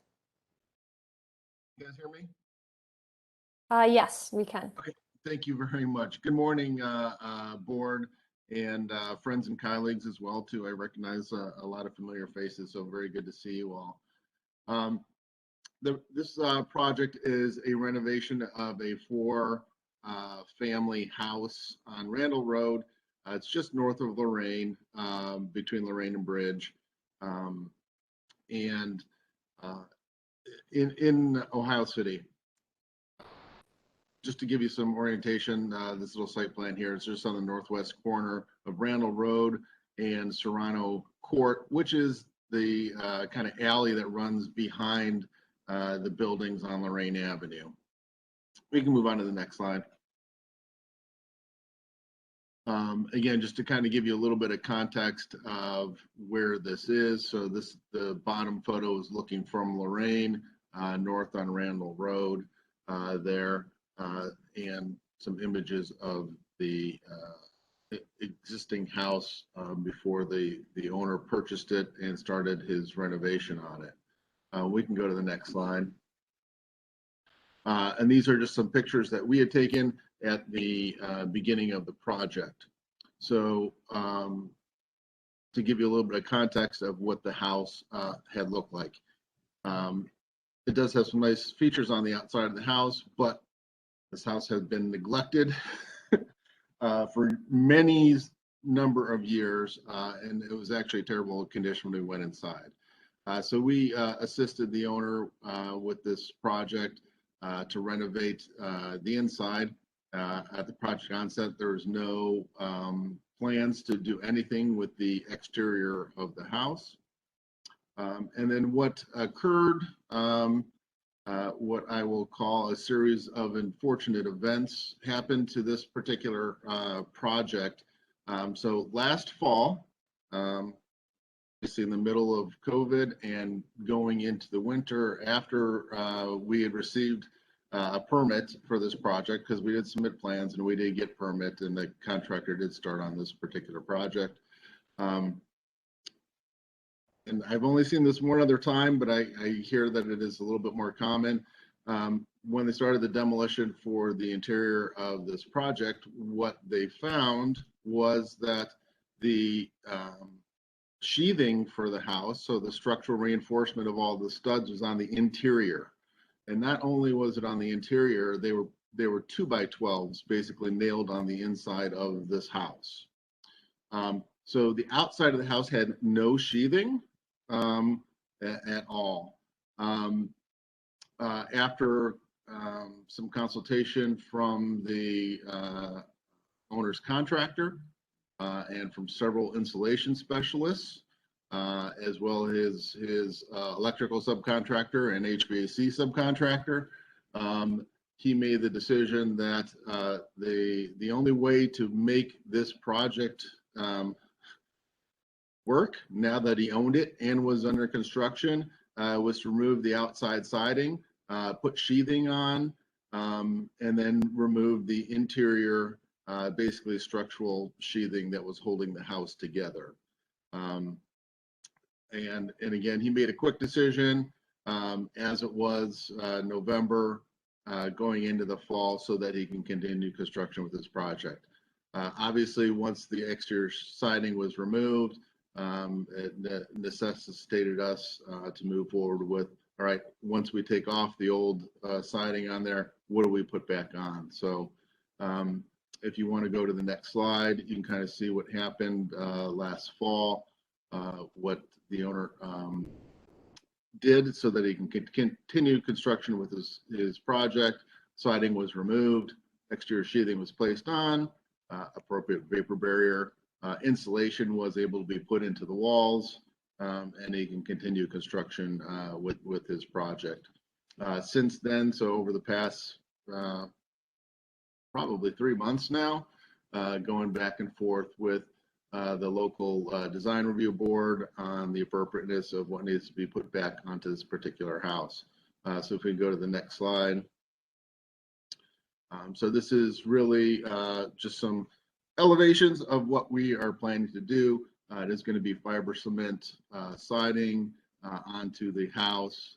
The windows that are going to be put in are going to be aluminum clad wood windows. They're going to actually be black. I do have a color rendering the front elevation. The historic details are going to be replicated in wood, and including some rosette details that are on the Randall Road elevation on the trim. Just so that you can see now the front porch, obviously, as it wasn't something that needed to be insulated, we actually kept everything as part of the front porch. So all the original woodwork and detailing is there and will be retained. We can go on to the next slide. So you can see a front elevation of the house, again, using some fiber cement siding and fiber cement trim, and replication of the scallop details and rosettes in wood, all of which will be painted, and the black aluminum clad wood windows that will be going into that elevation. We can go on to the next one. There is a garage on the, here's some of the materials just so that you kind of see. We can go on to the next slide. There is a garage on the lot as well. It was an apartment above 2 single car garages. The apartment space was 350 square feet. So it really wasn't conducive to anything. So what the owner decided to do is said, well, you know, the structure as itself is really not useful as a garage because literally the interior width in between the walls was less than 9 feet. So if you pulled a car in there, unless you can climb out through a hatchback car, there's no way you're actually going to be able to get out of your car. So owner decided to utilize the first floor to increase the size of that particular unit. To make a bedroom level on that unit. We can go to the next slide. So just see some context of that garage that was there. So obviously removing the garage doors, infilling that piece with some fiber cement trim and a window so that those bedrooms could have some light into them. The balance of that particular garage is going to be retained because we did not have the issue with the structural sheathing on the interior for this structure on the site. And I think that's it. So if we want to, probably for discussion, probably be good to flip back to the colored front elevation and then welcome any comments from the board.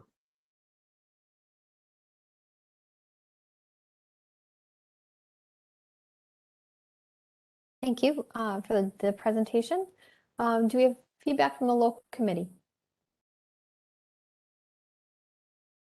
Hi, good morning again. Thank you, Madam Chair and members of the commission. Again, I'm Donna Gregonis Bailey with Ohio City Incorporated and Tremont West Development Corporations.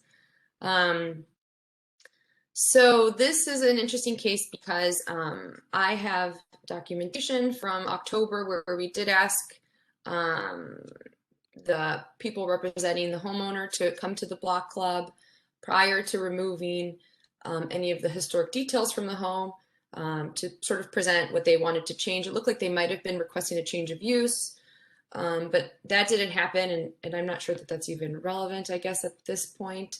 But they were aware that they were in a historic district and that a lot of the work would need approval on the exterior. But it looks like starting in October, November, there was demolition happening to the exterior without permits. And I know there was a letter written from Tim Barrett that I think really concisely responds to some of what the local commission or local committee said and some of the community members. So I'll just read some of that because I do think it's important to note. And it does concisely recap some of what has been consistently said throughout many of the meetings we've had at the local committee. So Tim Barrett wrote that 1966 Randall is a very disturbing case. He said it is a rare example of a relatively simple yet distinctive late Victorian home where the decorative exterior features have been able to stand unchanged for nearly 150 years. He personally began getting calls, and so did we, by concerned neighbors in November, and the owner had already destroyed all of the distinctive chimneys when installing a new roof and was beginning to demo the house's Victorian siding. In response to that, he contacted Secretary Pettit and asked about the status of permits, and there was only interior permits and nothing for the exterior. And then there were multiple times when, let's see, and then on December 17th, he personally stopped and witnessed the start of demolition of the decorative facade surface, and he asked to speak with the operator and the cherry picker to stop since the owner did not have a permit for the work he was doing, and that a young contractor came out of the house, and Tim Barrett explained that the house is within a historic district and that there was no permit for the exterior work. He immediately called the owner, and there's documentation, I believe, that was provided to prove that. And Tim Barrett, asked that the contractor tell the owner to contact the landmarks office and that the exterior demolition work should stop until the project was reviewed and he obtained proper permits. And the owner wanted to speak with Tim Barrett directly, but due to COVID, Tim was not comfortable picking up a stranger's phone. Instead, he repeatedly stated that he needed to call the landmarks office and gave him the phone number. So he would say, what else he said?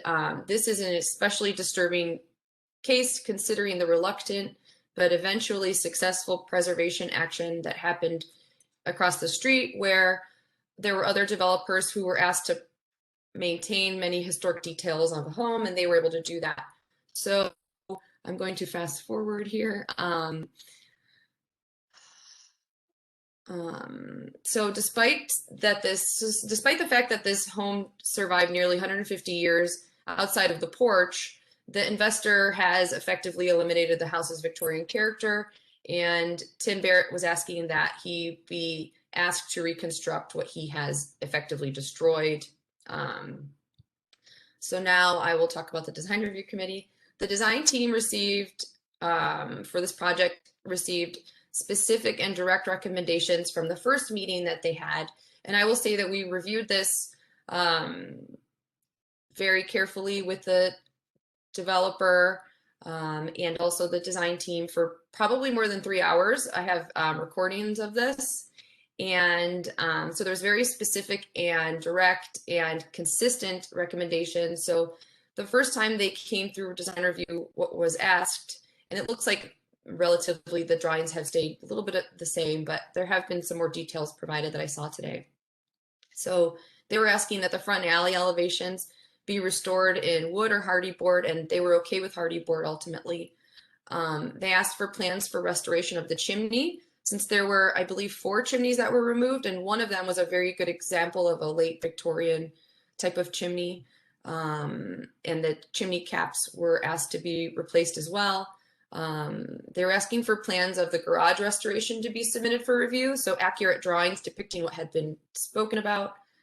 They recommended milled cedar for detailing and accurate interpretation of historic shapes from the original home, and no vinyl anywhere in the home would be permitted in the historic district because this is visible from all sides of the home. The home is very visible on Fulton, and then drawings are not consistent with what is being proposed verbally in many of our meetings. So the design review committee was asking to have the drawings updated before any approvals happened. The garage or new unit that was being proposed was not included in many of the drawings, and they would like to see that updated. And a color other than white for the windows to be considered a darker color, but I believe Mr. Began said that he did have black. So I believe that would be amenable. And then would like to see all the detail on the gables replaced and garage details on the gables, and all original detail and wood trim and eaves on alley and garage be replaced as they were in the past. Asking for trim around former garage doors and show new replacement window details, and asking for recommendation to restore, and I've said this prior, one of the many chimneys that were replaced or that were removed, asking for a special consideration to have the north chimney to be replaced. This style of Victorian chimney was very rare. And then focusing very importantly on the fact that the process here, and that they did not get a permit for the work that has been done to the home on the exterior. And this is one of the most offensive examples of historic details being removed from the facade of a home in the district after being asked numerous times from city inspectors to stop some of the work being done. They still continued to do the work, and asking to reinstate again material on front and the trim that is also on the alleyways as well. So unanimously, everyone on the committee said that this was an egregious example of historic features being removed, and they wanted to make sure that all of the wood florets and scalloping be replaced. They have to be because they were saying, and we're asking that it be milled cedar if possible, and that the drawings detail what will be replaced if possible. And there was also a lot of conversation about a vinyl fence that has been installed on the property without a permit. And yes, so please consider those comments. Thank you very much. Thank you, Ms. Grigonis. Just to be clear, I'm sorry I didn't maybe catch this. Did the local committee approve or table or disapprove this? So they decided to approve it with the conditions that I mentioned, and they said they would only approve it with all of those if they were accurately reflected on the drawings. So it was approved, but only with those conditions, and those were a lot of conditions. Excellent, thank you. I appreciate that feedback. Do we have anyone else to speak on behalf of the project from the city? Okay, then let's open the floor. Madam Chair. Yes. Excuse me. Sorry, Don. Sorry. I thought I had my hand raised. You did. I didn't see it. I didn't notice it. So yes, please go ahead. That's okay. I just wanted to point out that the owner is not in attendance today. He couldn't make the meeting, but we have a letter from him authorizing Mr. Began and Ms. Armour from the architect's office to represent his interests today. We do have a presentation that Carl put together that reflects the timeline because of the complexity and the problematic nature of this project. And I'm going to let Carl just walk through that quickly so that the commission's aware of, you know, how this process played out. Sounds great. Please go ahead, Carl. Thank you, Madam Chair. I just want to correct one thing that Ms. Gregonis said. The vinyl fence is actually in front of the house next door, but it is the same owner. The information that she described from Mr. Barrett is here. This house does date to at least 1881, as it's shown on the map. It probably is 1870s, but we don't have an exact date. He is our before and current. There was a building permit obtained for interior work on, I believe, both the house and the garage. We have detailed photos.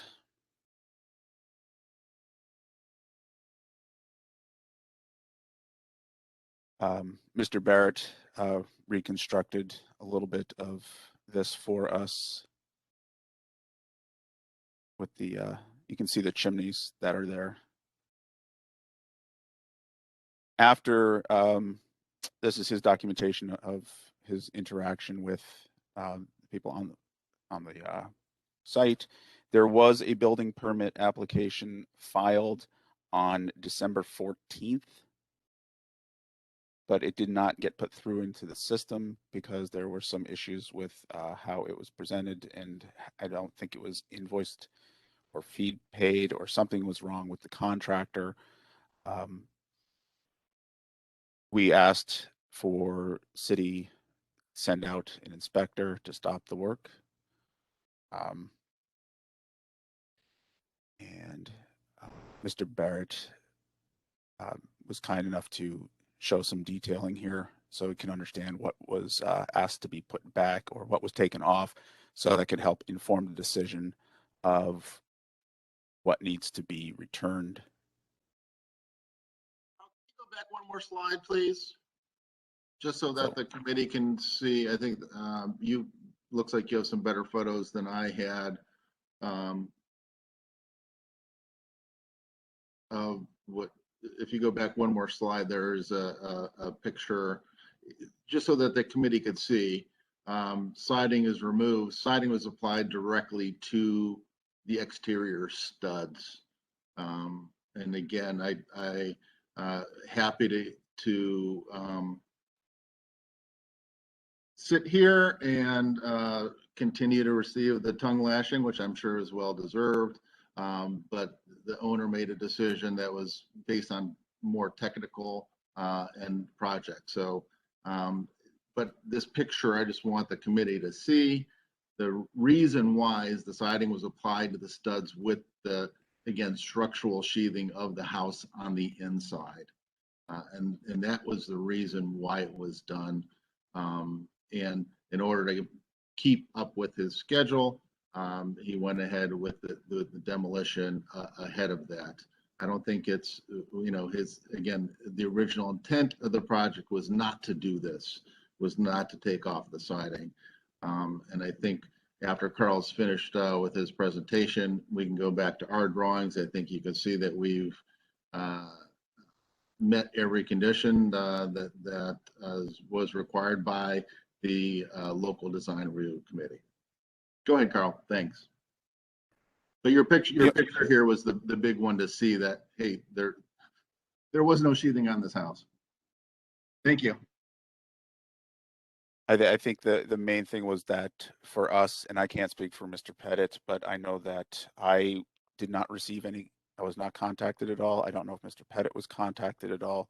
And through the process and to the professionals that were working and giving all this, nobody contacted or thought to contact us. And I believe that the owner owning the house next door, I believe, went through Cleveland Restoration Society's Heritage Home Program. So I believe he should have known at least some of the permitting process from before that. And the house So- next door has hardy siding on the front with vinyl all the way around with vinyl windows as well too. So I think Okay. his experience was a little bit different with that particular house. Okay. So, we had no contact, and again, there is still a permit pending right now, but it has since December. That's how long this process has taken. Thank you.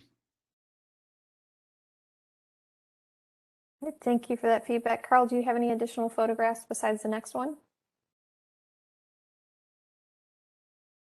Not at this time. I don't think we were able to find a historic photo.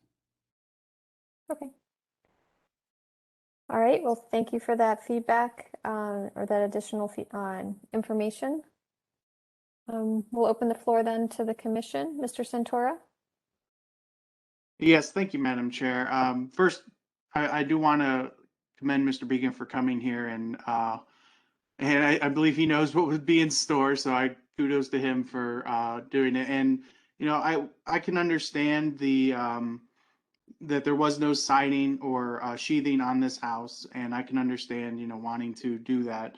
But following the process is important. But since that is in the past, we want to, you know, move forward and look towards a solution. I would want to see every detail for this house on all four sides of the building completely restored back to their original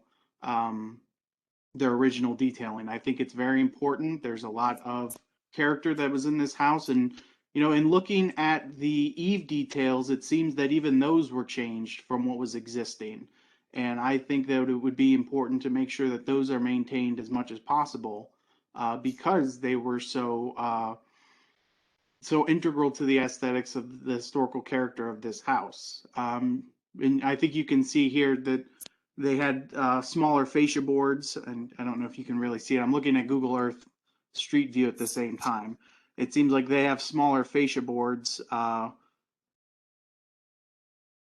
than what is installed currently, but that may just be me not being able to see it correctly. So, but I would like to see every detail, including the chimney, restored. I don't know if the other chimneys could be restored, but they are farther on the interior. I'm assuming that most likely they're gone, but it seems like this chimney stayed except for knocking it down above the roof line, which I don't understand. If you were removing it, I would have thought you would have removed it completely off the elevation, but I would like to see every detail put back, whether it is through a fiber cement product or a natural wood. I think that's for discussion for the commission. I'm acceptable to fiber cement. I can understand it's more of a material, but if you're going to be trying to replicate the details that were removed, then I can understand it wanting to be, because I think it will probably be easier to work in some of the natural cedar, but I would be acceptable to a fiber cement. But again, I just want to reiterate that I think it's imperative, especially with a building with this character, that the original detailing for all four sides of the building, not just the main facade and the secondary facade, be maintained. Because as you can see in the image, that it did, the character of the building wrapped around all four sides, and I think it would be a shame if that were to go away. Thank you for that feedback, Mr. Santora. Other feedback from the commission?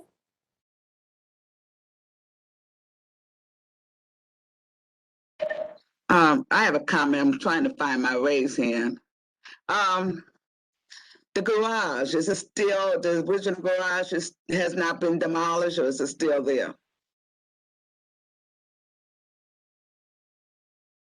It is modified in the garage is that we are taking out the garage doors and replacing it with an infill and a window.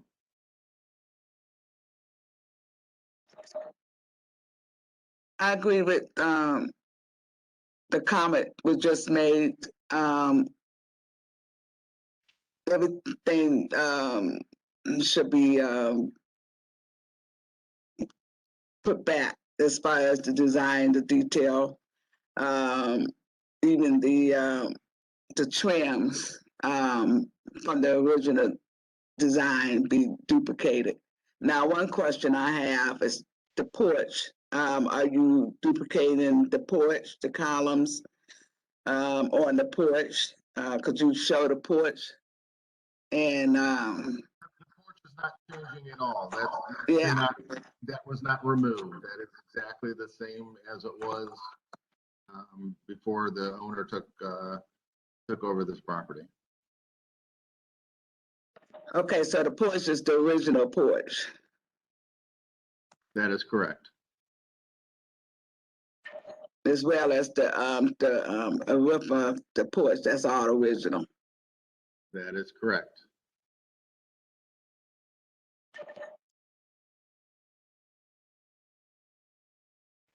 Anything else, Ms. Bailey?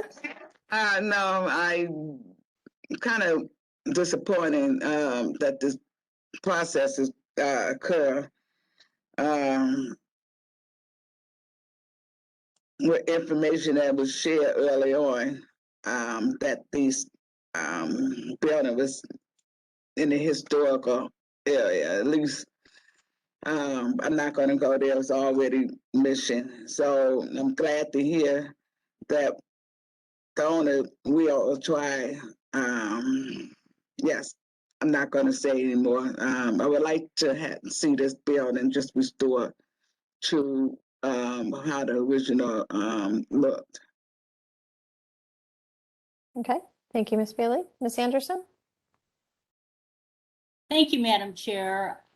First of all, I want to say that I cannot believe that the exterior permit, the neglecting exterior permits was an oversight. To me, it seems pretty deliberate, especially since the owner renovated the house next door and he knew about the process. Have you been able to find carpenters with the skill? I mean, I'm sure they're out there, the skill set needed to recreate that trim. And do you have any idea what species of wood you would be using to recreate the trim in order for it to, last another 140 years? If you could address that, appreciate it. Well, I mean, whatever wood material it is, it's going to be painted as it was painted. There's been some recommendations from the committee on what they think that it should be cedar. In any case, it's going to be painted over anyways. So I don't know if it particularly matters if we're going for the look on it. And if I could add as well too, obviously there's a lot of people that are very upset that the siding was taken off of this house. I think if the owner had said, okay, I'm pausing construction and then we're going to go through the committee, I don't think the solution for this would be any different than what we are going through today. I think there's just an upset that, hey, the local design review committee and landmarks was not consulted first, and the owner understands that that process should have been followed. But I think the eventual solution would have been the same, that in order to save this house, which I think is the ultimate goal of this committee, the appropriate thing to do would be to remove the siding so that the house could be restored to function, and then new materials put on the outside, and we would be having this same discussion. So I don't think, in my opinion, technically, that we would be at any other place other than the fact that there's people that are upset with how the process went through, and the owner acknowledges, obviously in hindsight, that his decision to keep his project moving,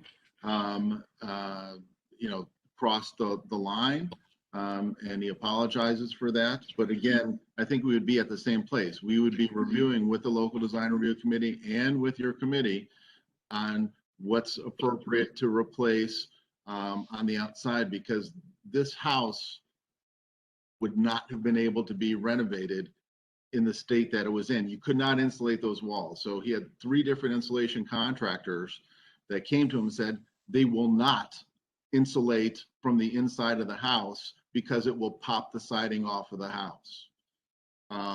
So just, I want the committee to understand, and again, we've been listening, you know, it seems like for the past several months, everybody is upset.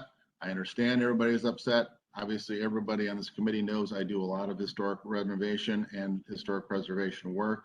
I myself was upset because I found out, just like everybody else did, that you know, I drove by and saw that the siding was gone, and that's how I found out. So nonetheless, I think what we'd like to get to, and Mr. Santora, thank you very much for, you know, saying that, is, okay, here's where we're at. Let's figure out what's appropriate and move forward so that the owner can get this house back into usefulness to serve the neighborhood. I would agree in much of what you just said, Paul, and Mr. Santora just said. You know, and we want this structure to continue its life, and you know, it's a shame, candidly, that you know we had to sacrifice all the original detailing without knowing it prior to this work proceeding. And I think that's why, you know, people are upset with that. But with that being said, I would agree with what Mr. Santora said, is that I would like to see the original detailing, and the requirement would have been to reinstate the detailing on all, at minimum, the 2 elevations or I would actually take it to the 3 elevations, the east, south, and west, since they're all fairly prominent, this being a corner lot. And so, you know, we can talk about what's on the north elevation, because I think it should extend to all 4. And looking at the Google Earth images and you know, your proposed elevations that are on the screen, it looks like the detailing that you currently are proposing on the east elevation are fairly consistent with what was previously there, which we appreciate and would want, from the rosettes to the scallop siding and the eave detail. We'd want it to be, typically we would photograph this and document to make sure that we got the sizes correct. But do the sizes, did you do any of that? Was any of the rosettes saved through the demolition? Was any of the detailing saved for refabrication, or is it all disposed of? Not that I'm aware of, Chairwoman. Okay, so we do have some and- photo documentation that can be used either from Google Earth or yourselves or Tim Barrett. So I think we just need to reevaluate in a little bit more detail what is being proposed for this east elevation. Yeah, I'm looking at Google Earth and it looks fairly consistent, but I'm trying to pick up on Mr. Santora's comment. You think the siding that's being proposed might be larger, the lap siding is a little bit larger than what was previously there, is that correct? No, Mr. it was Santora? looking at the eve detail, but it may just be because I don't know, Carl, if you can zoom in on this picture here, towards the eve of the early January 2021. I think you'd It have looks to like the zoom in on fascia yours. board is larger, and it doesn't come down to meet the same location that the previous fascia board did, where you can see kind of the extent. Oh, if you can go back one. So zoom in right on that top corner there. I think we each individually have to zoom on our own screen by using the functions on the left side of your screen. If you hover on the left side, you'll see a plus and minus. If you zoom in on it, you can see on the front elevation, it may just be the image quality, that it appears that the fascia board is running longer than the rake board, where the rake board cuts back into the fascia. And it could just be what I'm seeing in the image, because when I'm looking at Google Earth, it looks like that intersects directly at the bottom of the rake. And so it may just be, like I said, an optical from the image that I can't, it's just causing me. But I just want to make sure that the eave detailing is the same to what was being proposed. And if Mr. Began and the owner can confirm that, yeah, it is it is the same, it's the same proportions, then I think that would be fine. But I just, when I was looking at it, it seemed to be a little bit larger than what was existing before it was redone. Okay. I will tell you this, the eave boards are the same. Those have not been removed. All right, so the rake end of the eave and the gable is still there. And that will be retained. There's no replication of those portions. That fascia board looks like it's brand new. No, the fascia board, yes, but I'm saying as far as the rake end of Okay. the gable is still there. Okay, well, I think we do need to do some study of the detailing and just confirm that they're appropriate. Mr. Barrett may be a great resource to help validate that. As we continue on, and Carl, could you go back to the flat elevations?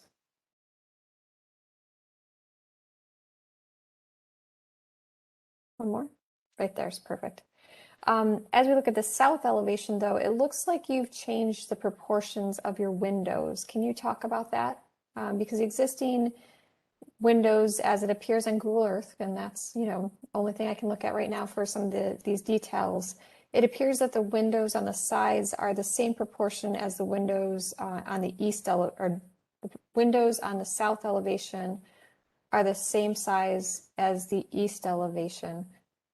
Are you changing the proportions of the openings on and or locations of the windows on any of the elevations?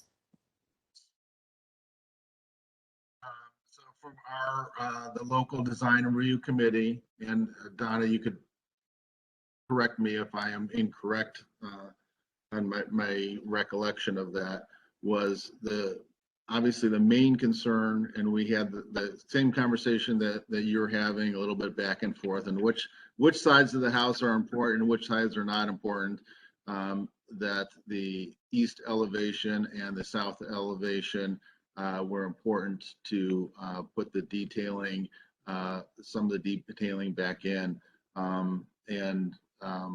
So the west and the north elevation, save for the first bay of the house, we did not replicate all of the design and detailing. This is another level beyond what I think what was discussed at our local design review. So the drawings that you're seeing are based on the last recommendations from the local design review. And a little bit of clarification, at least from my understanding, and Donna, you just tell me if I'm incorrect on here, is that the approval was with the recommendation, not a condition for the replacement of the one chimney.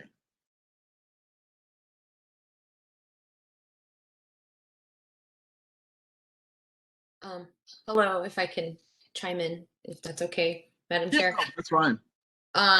So I went through the notes actually this morning and some of the video yesterday and the day before, just to make sure that I could accurately articulate. The meetings were just so long and there were so many details, but all of the conditions were made, and I guess they weren't exactly clear on the chimney. They were clear. Everyone did say they would like the north chimney at least to be replaced. They didn't ask for all of them to be replaced, but they said the north one seemed to be the most important, and they would request that that would be replaced and details be shown because of its intricate Victorian style. But all of the conditions that were made were recommendations based on all of the comments, and they said they would only approve this with these conditions. So up that, I think they wouldn't have approved it, if that helps. I'm not sure if that helps. And thanks, Mr. Began, for being so patient. I do think that your client may have continued the work even though he knew he wasn't supposed to. Sorry. Sure. No, that's fine. But I was wondering if the windows, are these in the exact location? It does not appear, I'll state it differently. Looking at Google Earth and your south elevation here, it does not appear that you have used the existing openings for your windows. It looks like you've altered the windows in both location and sizes. Is that correct? That is correct. Are these windows installed?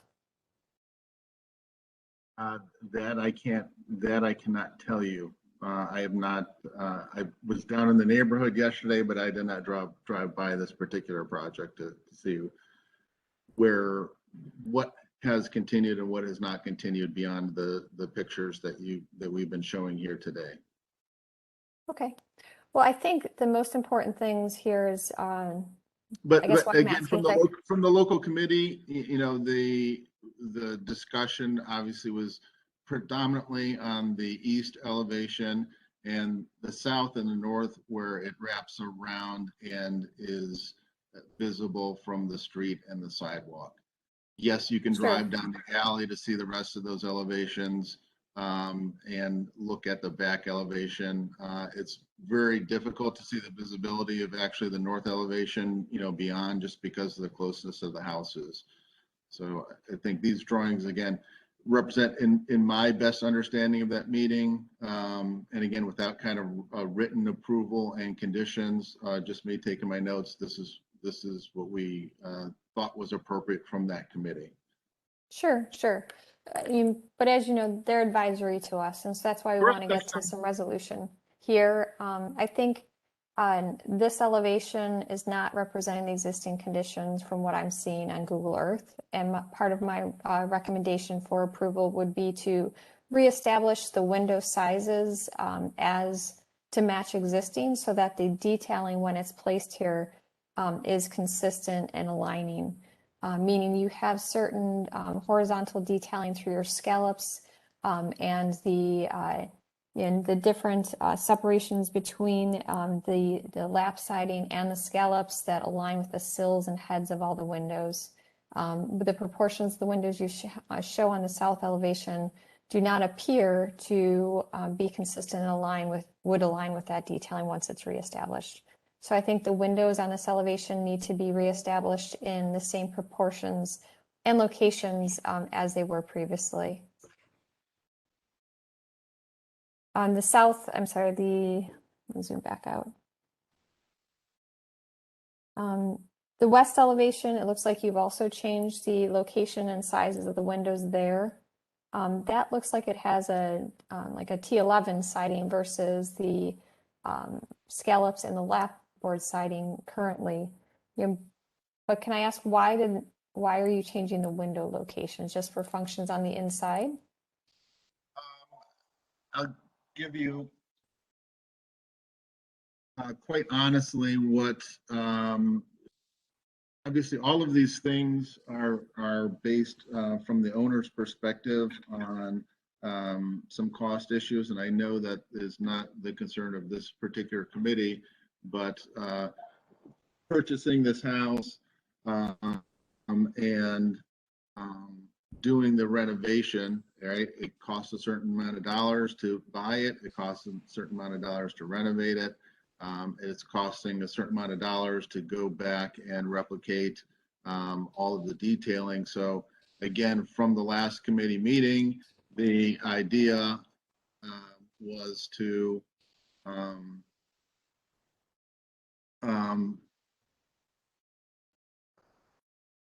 do the east elevation and do the south elevation as was requested in the committee, right? We did not have the discussion back that they at the time from that committee to replicate all of the detailing all the way around the house. So again, the owner, in order to do the extra cost for the replacement that he wasn't planning on in the beginning, right? Again, he wasn't planning on doing anything on the exterior of this building. Opted to, again, because this is a less dominant facades on the south and the west side, to reduce the number of windows and obviously the window sizes to keep this project in somewhat of a feasible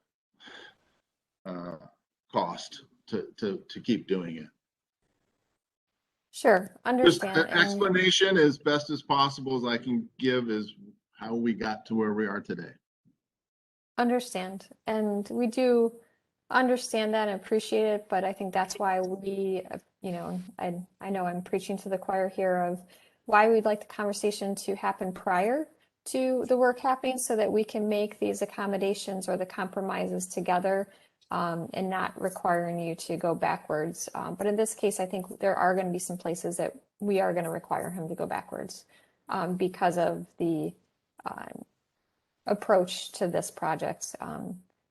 I do think, like I said, on the south elevation, we need to reestablish the window sizes and locations.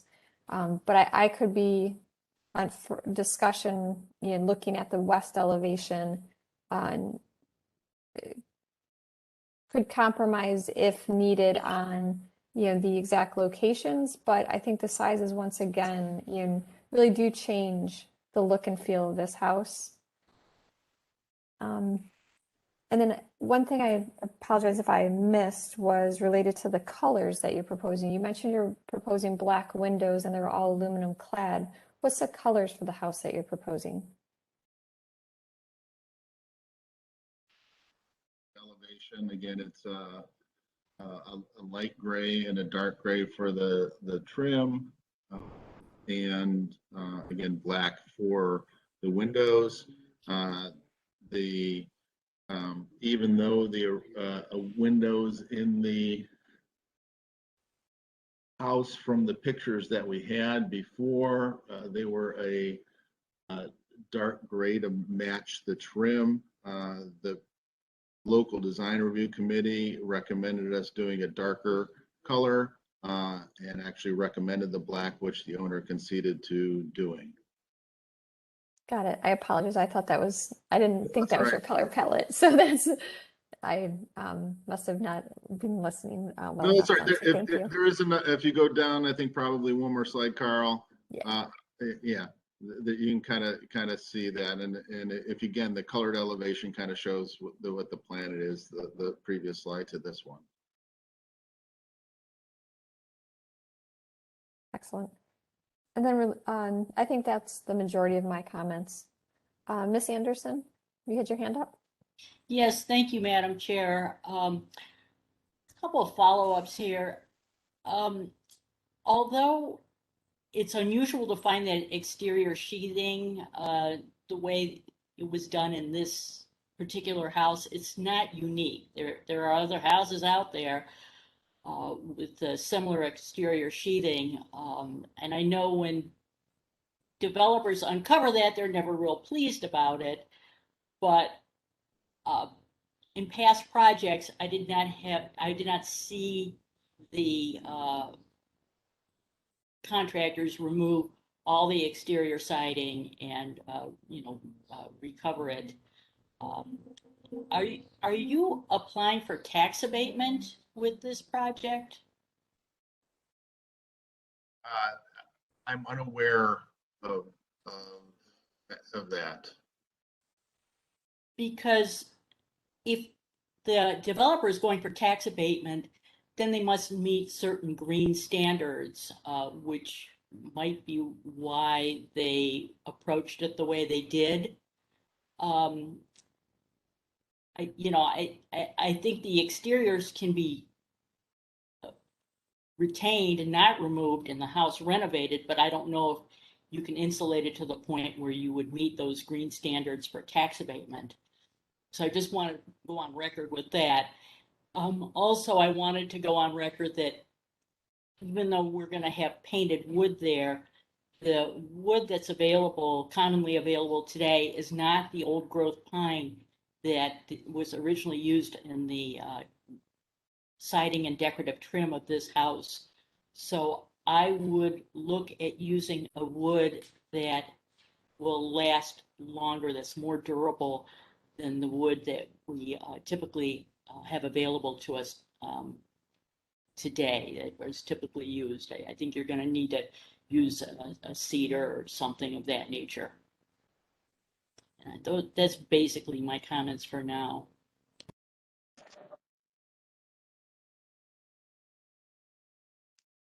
Thanks for those comments. Mr. Bonesi? Thank you, Madam Chair. I'm not going to, beat the dead horse, as the saying goes. I think everyone has expressed their comments. My comment is also posed more as a question to the commission and something that I've been thinking about, which is that what is being presented here in this package and the concerns that are being brought forward, the level of specificity of these concerns from the local community and the local committee. My only concern is just, is there enough in what was presented today to confirm that those conditions would be met? And I'd like to hear everyone's thoughts on is this enough? Or does the level of specificity, showing what the details are going to be, exactly how the windows are going to be articulated, and having that on the record in drawings in order to keep moving forward with this project? It's a question more than a comment, but I'd like to hear people's thoughts on that. Mr. Santoro, you have your hand up. Yeah, to Mr. Bonesi's comment, I just would like to say that I personally feel that there is not enough information. We're seeing some of the details here, but I for one would like to know why certain changes were made to the window patternings, the locations. Are there conflicts with interior spaces now that necessitate this? Are there issues with going back to the original? And then what are the other sides of the garage? We've completely forgot about the garage discussion in this. What do the other sides of the garage look like? I see in your previous palette that you have articulated the scallop siding, the wood, but what about the bead board that was shown, the denticular board that was in there, the patterning on that? And I think we need to see a more comprehensive and complete package to understand this is what was existing, this is what we're proposing, here's how they differ or fall in line, and then we can make an informed decision about it. And those are just my thoughts about it.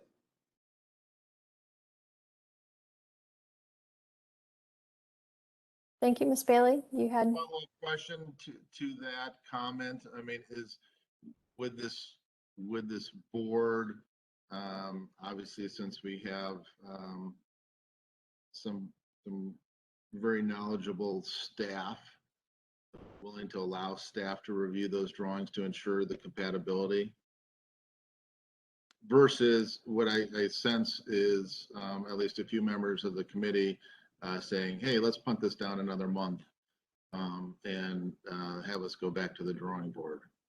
Which again, we've been, since December, the owner would like to obviously move forward with this project. This is Anthony Santor again. I have no issue with staff reviewing it, but again, I think we need to see, or at least it needs to be in a package to understand that this is what you're proposing to do and to change and why you're doing certain things. As I'm looking at your proposals here, the window sizes and proportions from both the south and the north, those are not what was existing and what was proposed, and it wasn't even addressed. It was like we skirted around that and just said, oh yeah, we're going to be replacing the detailing. Well, you're not replacing the detailing on it if you're changing the window sizes. And I can understand changing window locations to work with what's interior, but I think it's important that when you're presenting that, you can showcase why exactly you're doing that. So I have no issue with it going back to staff. I think staff is very capable of doing it, but I just think it needs to be a part of the package. I'm about to leave in 2 minutes. And I understand Mr. Bingham comments and your concern that you don't want to prolong this, but I hear what the committee is saying based on the changes, trying to bring it back to the original, and it needs to go back to the drawing board. And I was going to ask what your timeline is, and ask Mr. Secretary and the Chairwoman, how quickly can this come back to the committee as far as the timeline? So I'm looking at possible tabling this. So give you time to draw this up and bring it back based on what the comments were made. I agree with the windows, especially the north elevation. It's not a lot of windows on here. So if the secretary and the chairperson, if we can just look at possible bringing this back maybe 2 weeks, if that's okay. I'm Let's just, Mr. Pettit respond to that, so that knowing your time is limited. Thank you, Madam Chair. Staff is happy to work with the applicant on finalizing all the details that the commission's asking for, including the window proportions and the trim elements. But I don't think the decision should be left up to staff. I think this is too important a building and a project. I think it should come back to the commission with finalized details and drawings. So we're happy to work with the applicant to figure out how to get there, but I do think it needs to be a commission decision ultimately. Our next agenda on the 24th is pretty full right now, but if we can squeeze it in, we will do our best to do that. Okay. Thank you. Ms. Bailey, did that answer your questions? that's fine. I mean, I'm just leaving it up to the secretary as far as the timeline and the applicant. But it sounds like the committee would like to, the commission would like to see it. Well, I would second that. As I look closer and closer at the elevations, it's hard to understand where your trim boards are and not, and where your scallop siding is not, to confirm that it does align. I do see some notes in the drawing saying that like the windows will all be aluminum, and that there is the wood scallop siding, but some articulation across these to confirm that the details have been maintained or reestablished, I should say, really needs to be, I think, done, and that can be through a hatch, a color, and so forth, along with revisiting the windows, especially on the south elevation and proportion, to make sure that they match what is currently there in proportion.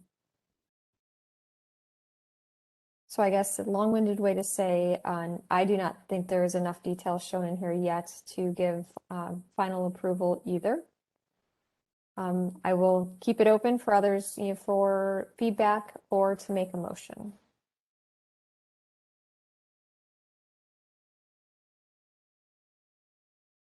Madam Chair, this is Bob Strickland. I would suggest that we ask the applicant if he's willing to table the project rather than put it to a vote in our meeting today. Bob, always keeping us to the process. Thank you. So with that being said, we do need the owner's permission to table it, because I do think, it's a situation that we're all trying to get to a place that, we're all satisfied, maybe not happy, but satisfied with the outcome for this project. And understand the owner wants to move forward with this, but knowing that this is the first time that's come to this commission and the work proceeded without, the feedback, I think there has to be some understanding why we need a little extra time to take a look at this. So with that being said, does Mr. Began, would you agree with the tabling of this project? Reluctantly, probably the owner would agree to table it. What I would ask, and I've asked this with the multiple times we were before the local committee, is if we could have some type of a written document of the comments that need to be addressed, because part of the problem of the multiple times we went before the local design review committee is what we wrote down in our notes, and I've been doing this a really long time, versus what was discussed is not the same thing. So I tell you, we had to go back again to the committee again because of these florets. We had never discussed the florets. We had talked about the scallop trim. We had talked about this. We talked about that. And we came back before the committee, and we weren't showing those florets. And they never said, "Hey, where's the florets? You got to do that. Come back again because you're not showing the florets." Well, now we did. So if we could, from each of those committees, we did not get any written documentation that said, here's specifically what we want. So in order for the owner to comply, right, I hear a lot of, I need specifics. Well, we need to get those specifics, again, other from what I've been writing down your notes just as well too. So I'm glad we're here, because I know Mr. Pettit is fantastic at making sure that we get to the proper documentation of what needs to happen for this project. That would be my only request. And again, I would reluctantly agree to table it per the committee's suggestion. Okay, thank you. And Don, do we feel we can get him written comments from what we've heard today? Yes, we will do our best to get them to you in a timely manner. I think it's important. I think the intention is to replace all of the original details on this house, or at least enough that we can say that we actually, that your design meets the intent of the committee and the commission. And we will spell all that out based on today's discussion, but we will definitely get you that.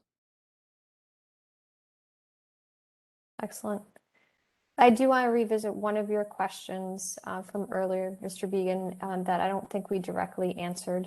So I'd like to just revisit the chimney discussion to make sure that we do answer that for you. I personally don't think the rear chimneys are as, because of their locations, as important as that north chimney, but I do feel that that north chimney was a detail that was very unique to this house, and I personally would like to see that reconstructed because of it being such a unique feature to this house. I could compromise with the rear chimneys, because if they're internal and that structural foundation of those chimneys was removed potentially through the interior renovation. But the north chimney, I do feel, is a prominent feature of this house that I would personally like to see reestablished. I don't know what other people's feedback would be related to that chimney. That's my personal opinion. Ms. Bailey, you have your hand up?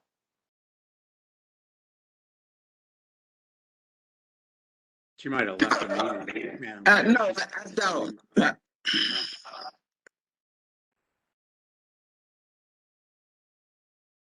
Okay, Mr. Madam Dyer. Chair, this is Bob Strickland. I'll just add my reinforcement to your comments with regard to that chimney.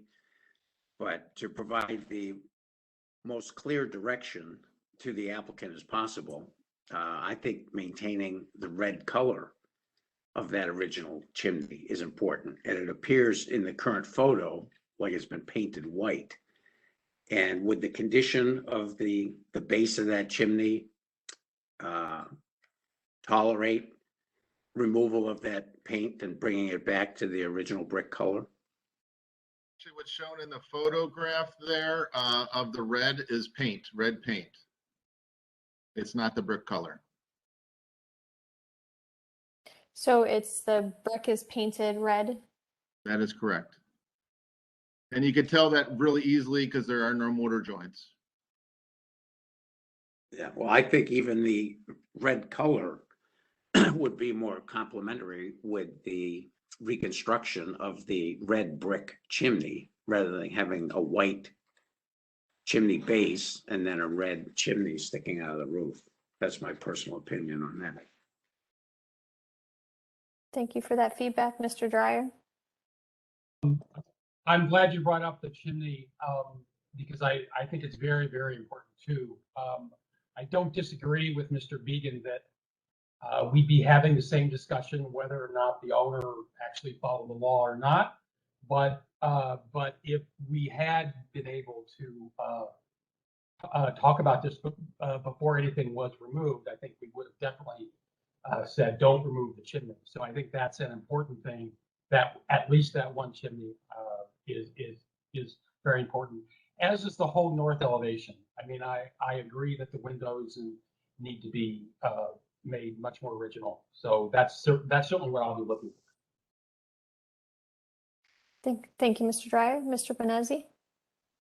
I will force that comment that I also believe that it is an integral part to this front corner of this building, and I definitely think it needs to be reintegrated back into the project. Mr. Began, do you have any other questions that you're unclear and would like better feedback from the commission on? That maybe you received conflicting or different types of feedback from the committee that we can answer for you? Madam Chair, I appreciate that. Yes. I'm sorry, my mic went out on that one. Could you just say No, that that's all again? right. I appreciate that, Madam Chair.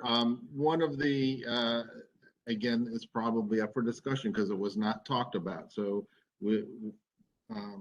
or enough, is the extent of the replication of historic features, windows, and details on the north and west elevation. Okay, so let's look at those. And again, go ahead. on behalf of the owner, right, is again, the previous meetings were, yes, definitely the east, yes, definitely the south part of the north where it's visible. And that's why, again, the number and location and sizes of windows was not a previous discussion on the south side. So obviously that's now a consideration, the south side. So it's the extent on the north and the extent on the west side, replication of window locations, window sizes, and historic details and trim.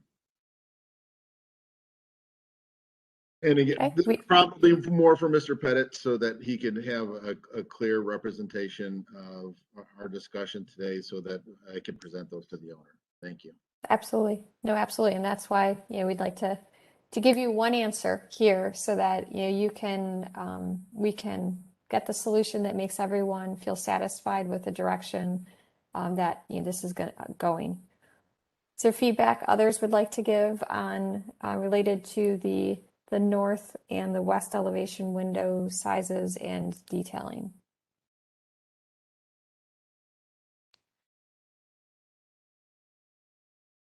Okay, I will jump in then. Madam Chair, go ahead. I Go still ahead, can't raise my hand, but I think from the picture that we just previously seen on the screen, if we can go back to that, right there. So that shows what a dominant elevation the north elevation on this project is.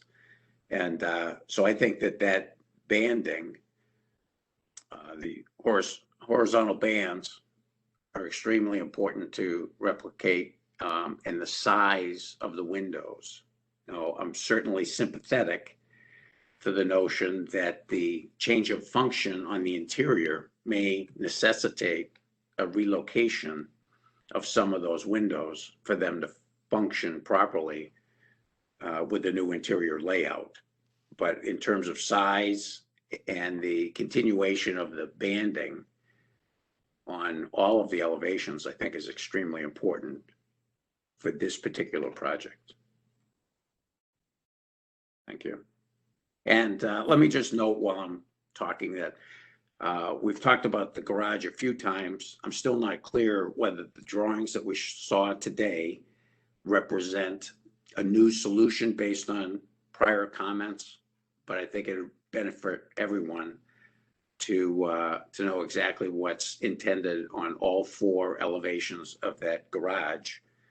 And the same would be true to try to mimic or maintain the detailing that exists on that garage, even given the change of use, so that the doors could be eliminated, but some of that decorative detail be replicated on that east elevation.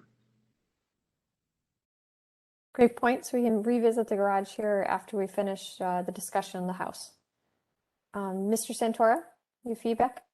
Thank you, Madam Chair. I concur with Mr. Strickland. I think it's very important that on all the elevations, north, south, east, and west, that the banding and proportionality of the glazing and openings be maintained, because it all ties in integrally with the detailing and with the aesthetics of the facade. I would like to see as many of the windows retained, but I can understand, like Mr. Strickland said, that there be interior conflicts with the spaces that are now created. But you know, if that's the case, I would like to be able to see what those are so that we can make the determination that yes, that is the case. And so both have said on all 4 elevations, banding, detailing, and window proportions, glazing proportions are important. Mr. Williams, I will add that on the west elevation, there was a 1-story addition, vertical T111 siding, and 0 window trimmer details. So, I mean, again, do you want us to put back what was there or not? And I know that's, I assume that the answer to that is no. But again, that's part of the reason I want to have this discussion. If the discussion is we want this house back exactly the way it was, and we need to recreate this, how over time the back facade was treated. Obviously, it's not something that we would want to do, but we would do.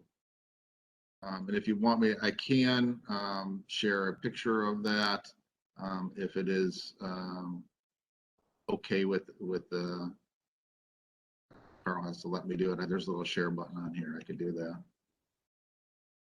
I'm not able to do share screen. Whoa, what just happened? I shared it. There you go. I guess you are. Yeah.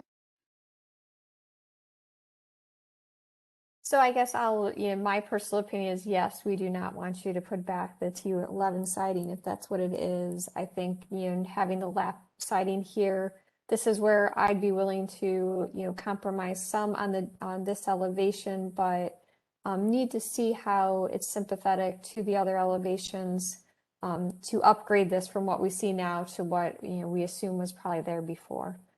And that's where the design needs to evolve and show us and walk us through some of those changes. But I think on the north elevation, the first 2 portions of the house up to the eave is the most important portion of the house. This back area, which is less visible, maybe a place that, we need to have that conversation and bring forward a solution to us that can meet what I think what our intent is to try to bring it back. But there, we don't have exact understanding of what it was. But the windows and the details are everything there. So how are these windows integrating with the detailing and making those transitions from the south elevation to the west and the north so that it feels like an integrated solution?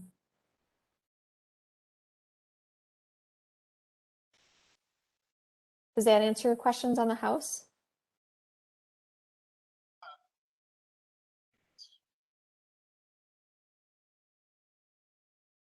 And then on the garage, again, as I stated before, we did not have the issue. None of the siding or detailing removed. So as per the original intent of the project from the very beginning, all of the existing siding and trim, all it's getting is a new roof and a new coat of paint, except for the garage doors are being replaced per what we're showing in the drawing.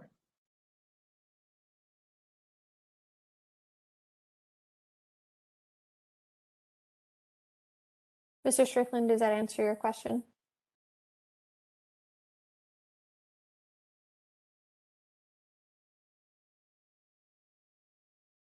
Yes, Madam Chair, that answers my question. So that'll fine with the garage as presented. So with that, are we ready to entertain a motion to table? I do think so. Or Mr. Began, do you feel like you have all your answers, your questions answered or open items answered? Yes, I think so. And if not, I will work with staff if there are additional questions from the owner after I present everything to them. Thank you. Thank you. Mr. Pettit, do you feel you have clear understanding of the feedback also? Yes, I do. And we are happy to work through Mr. Began to clarify any outstanding issues that or questions that the owner might have. Excellent. So I do think we are at the point to entertain a motion. All right, with that, I will move to table this project for consideration at a future meeting. Thank you. We have a motion to table. Do we have a second? Second, it's Adrian. Thank you. Any further discussion? All right, Mr. Pettit, please call roll and announce the results. Ms. Anderson, Yes. Ms. Bailey, Yes. Mr. Bonezzi, Yes. Mr. Colicchio,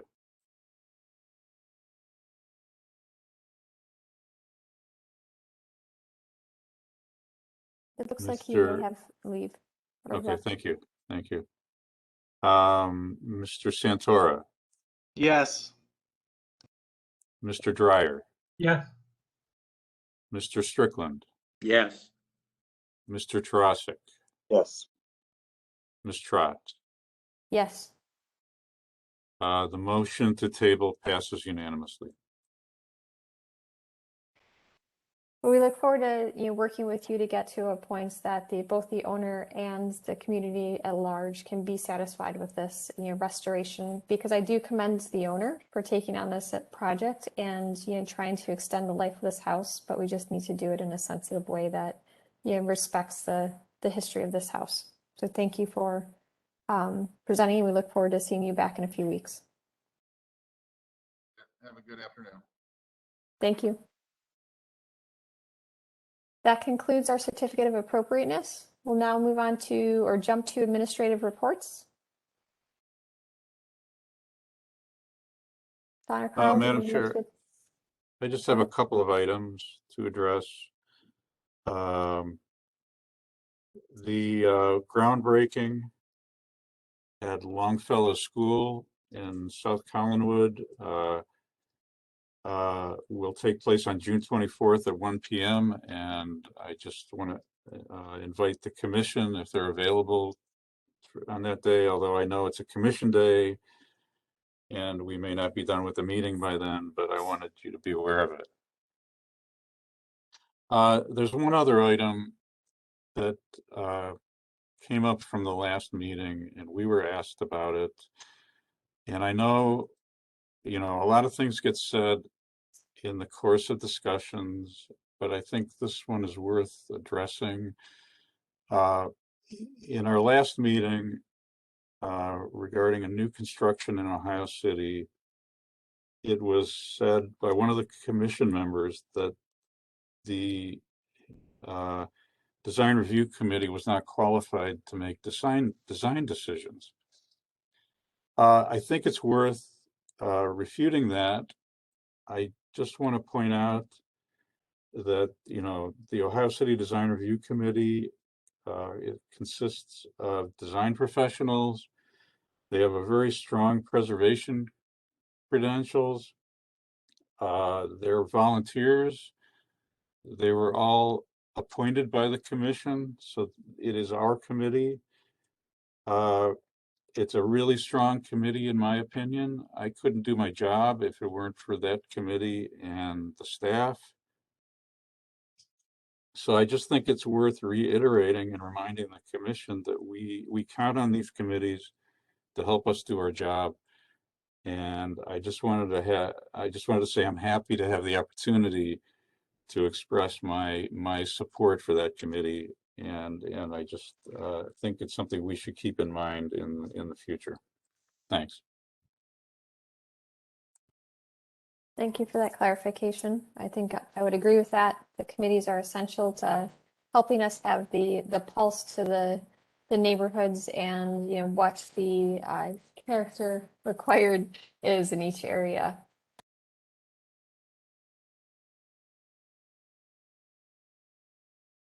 Unless there are questions, that's all I've got today. Okay. Thank you. Any questions or comments on that before we move on? No? All right, then we are adjourned and we'll see everyone back in 2 weeks at our next meeting. All right. Have a great day, everyone. You too. Thank you. Have a great day. Thank you all. Have Bye-bye. a good 2 weeks, everyone. See you.